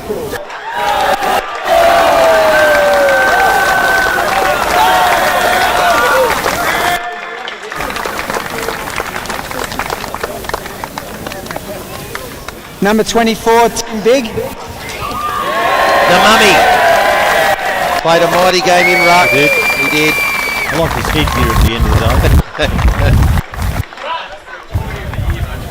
day. He's taken it off for the medal though. Number Sam Boots. Geez, how good was Sam Boots' last quarter? I'm not much help in this now.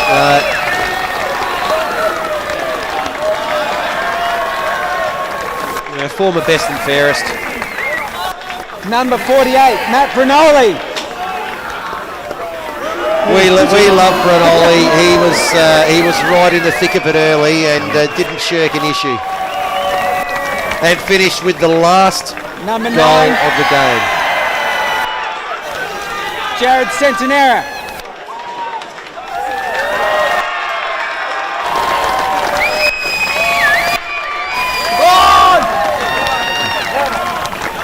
23, Laurie Comazetto.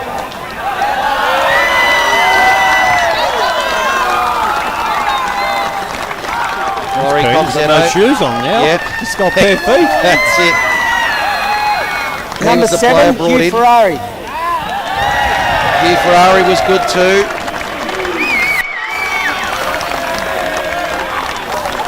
We'd love to know what's going on in their minds right now. They each have a Number different story 14, to tell. Will Ferrari. And so was Will.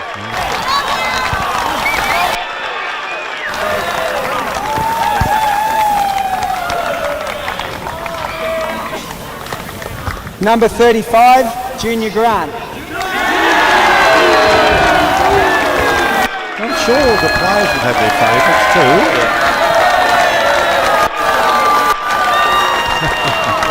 And that's great to see. Very lively up forward, dangerous player up forward for the whole game. And finished with 2 goals. Number 6, Brad Jones. And how good was Brad Jones right throughout? Bradley. Coach was telling us beforehand it was his 50th game today. That's a good way of celebrating. Yep. Number Milestone. 29, Jim Kennedy.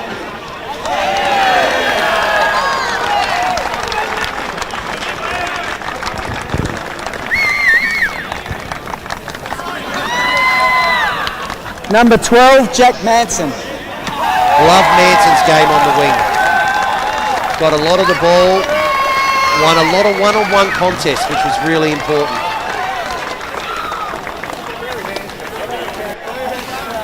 Coach is having a Number good time giving 44, these Dylan out. McNeil.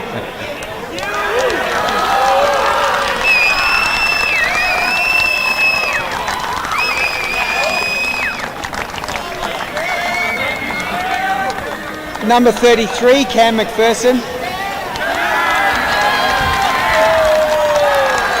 Thought McPherson was really good in the second quarter. Number 20, Ozzy Murdoch.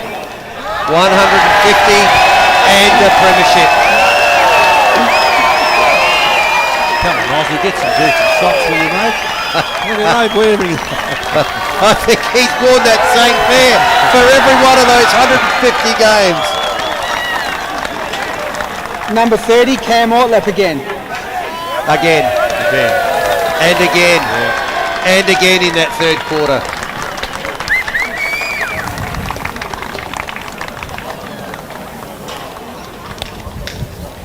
Number 17, Joey Parnas. How good was Parnas all day? Started well and continued right through, you know, playing up forward in the ruck. Number 32, Kizza Reynolds. Stood up. Kieran. Different stage of the game. Yeah, the defence as a whole was fantastic. You know, they for a team that conceded on Number average 18, 53 Isaac points, Ryan. they got 84 against them today.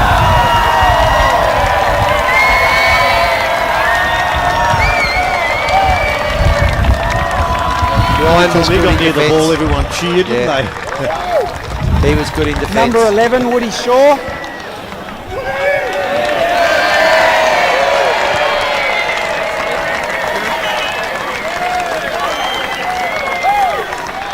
Number 16, Luke Washer. How many players have they got? 100. They're giving medals to all 3 of their teams after their effort today. Good on them. As Prince.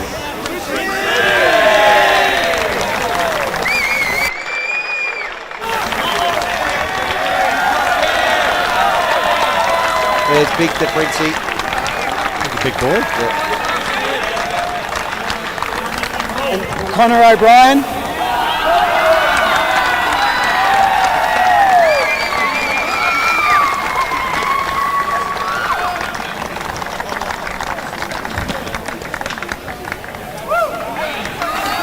Time for the captain, Will Abbott. William Abbott. How about that? Captain of Premiership. Another former best and fairest. And the coach, Damien Boots.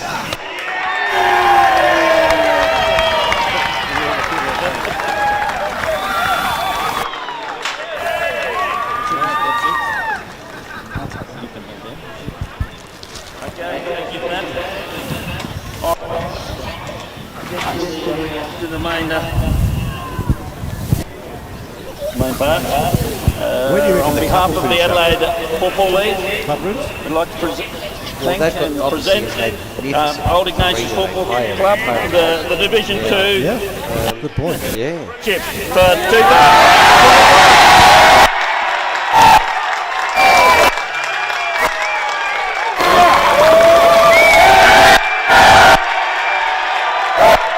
And over they come, and well deserved.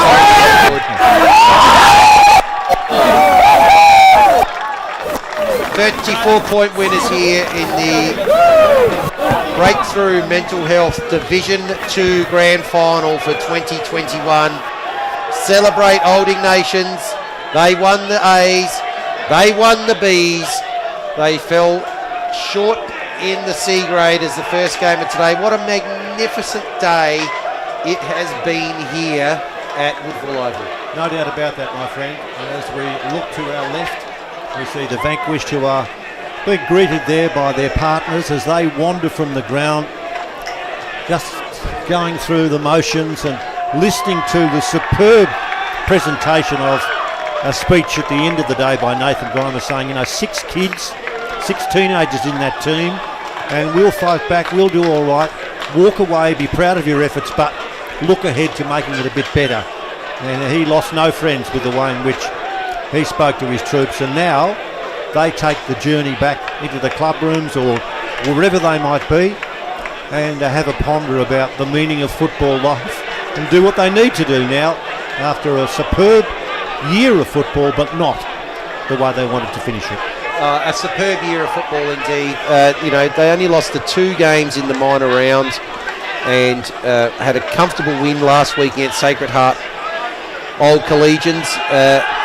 As we'll listen in with the song here.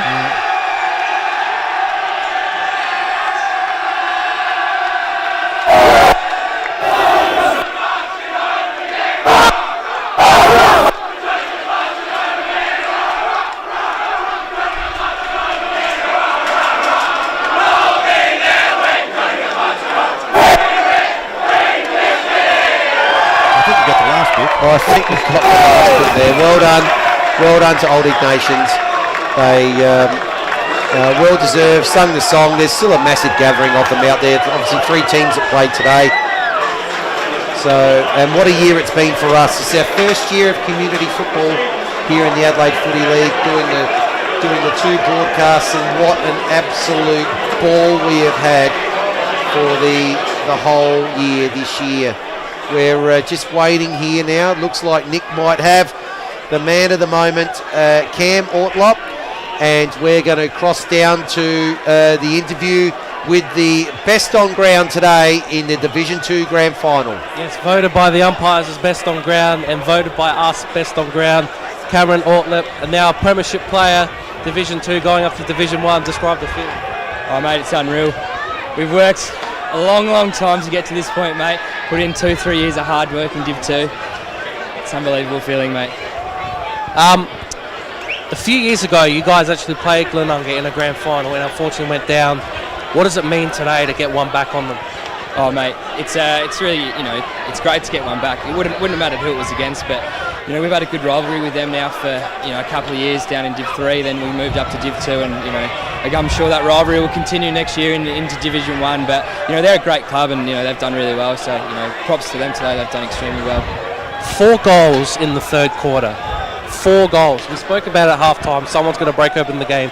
You did it, mate. Just describe big players and big moments. 4 goals in a quarter. How nuts is that? Oh mate, it was a good feeling. I actually think I spoke to a few people. I had about 1 or 2 disposals until half time. So I needed to do something, and I was just glad that I could get us over the line today and we'll help out with that anyway. So.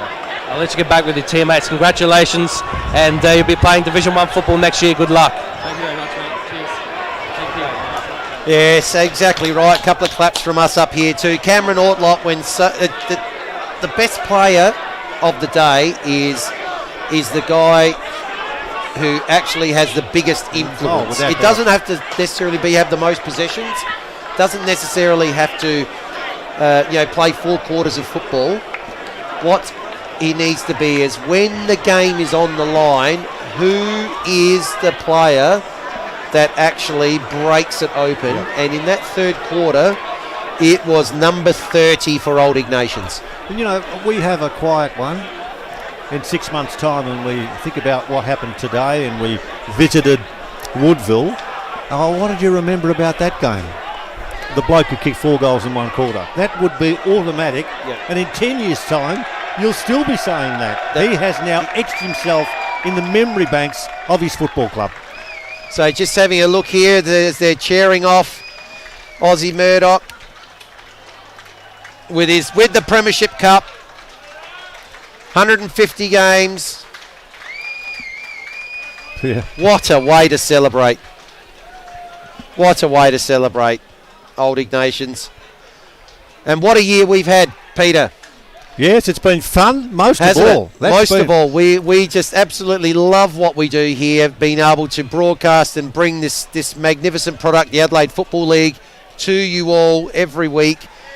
It's such a bonus, you know, for us to do something that we love, and to be able to, especially for, again, as you mentioned, all our friends on the Eastern Seaboard who have not been able to see any footy live for a number of weeks now.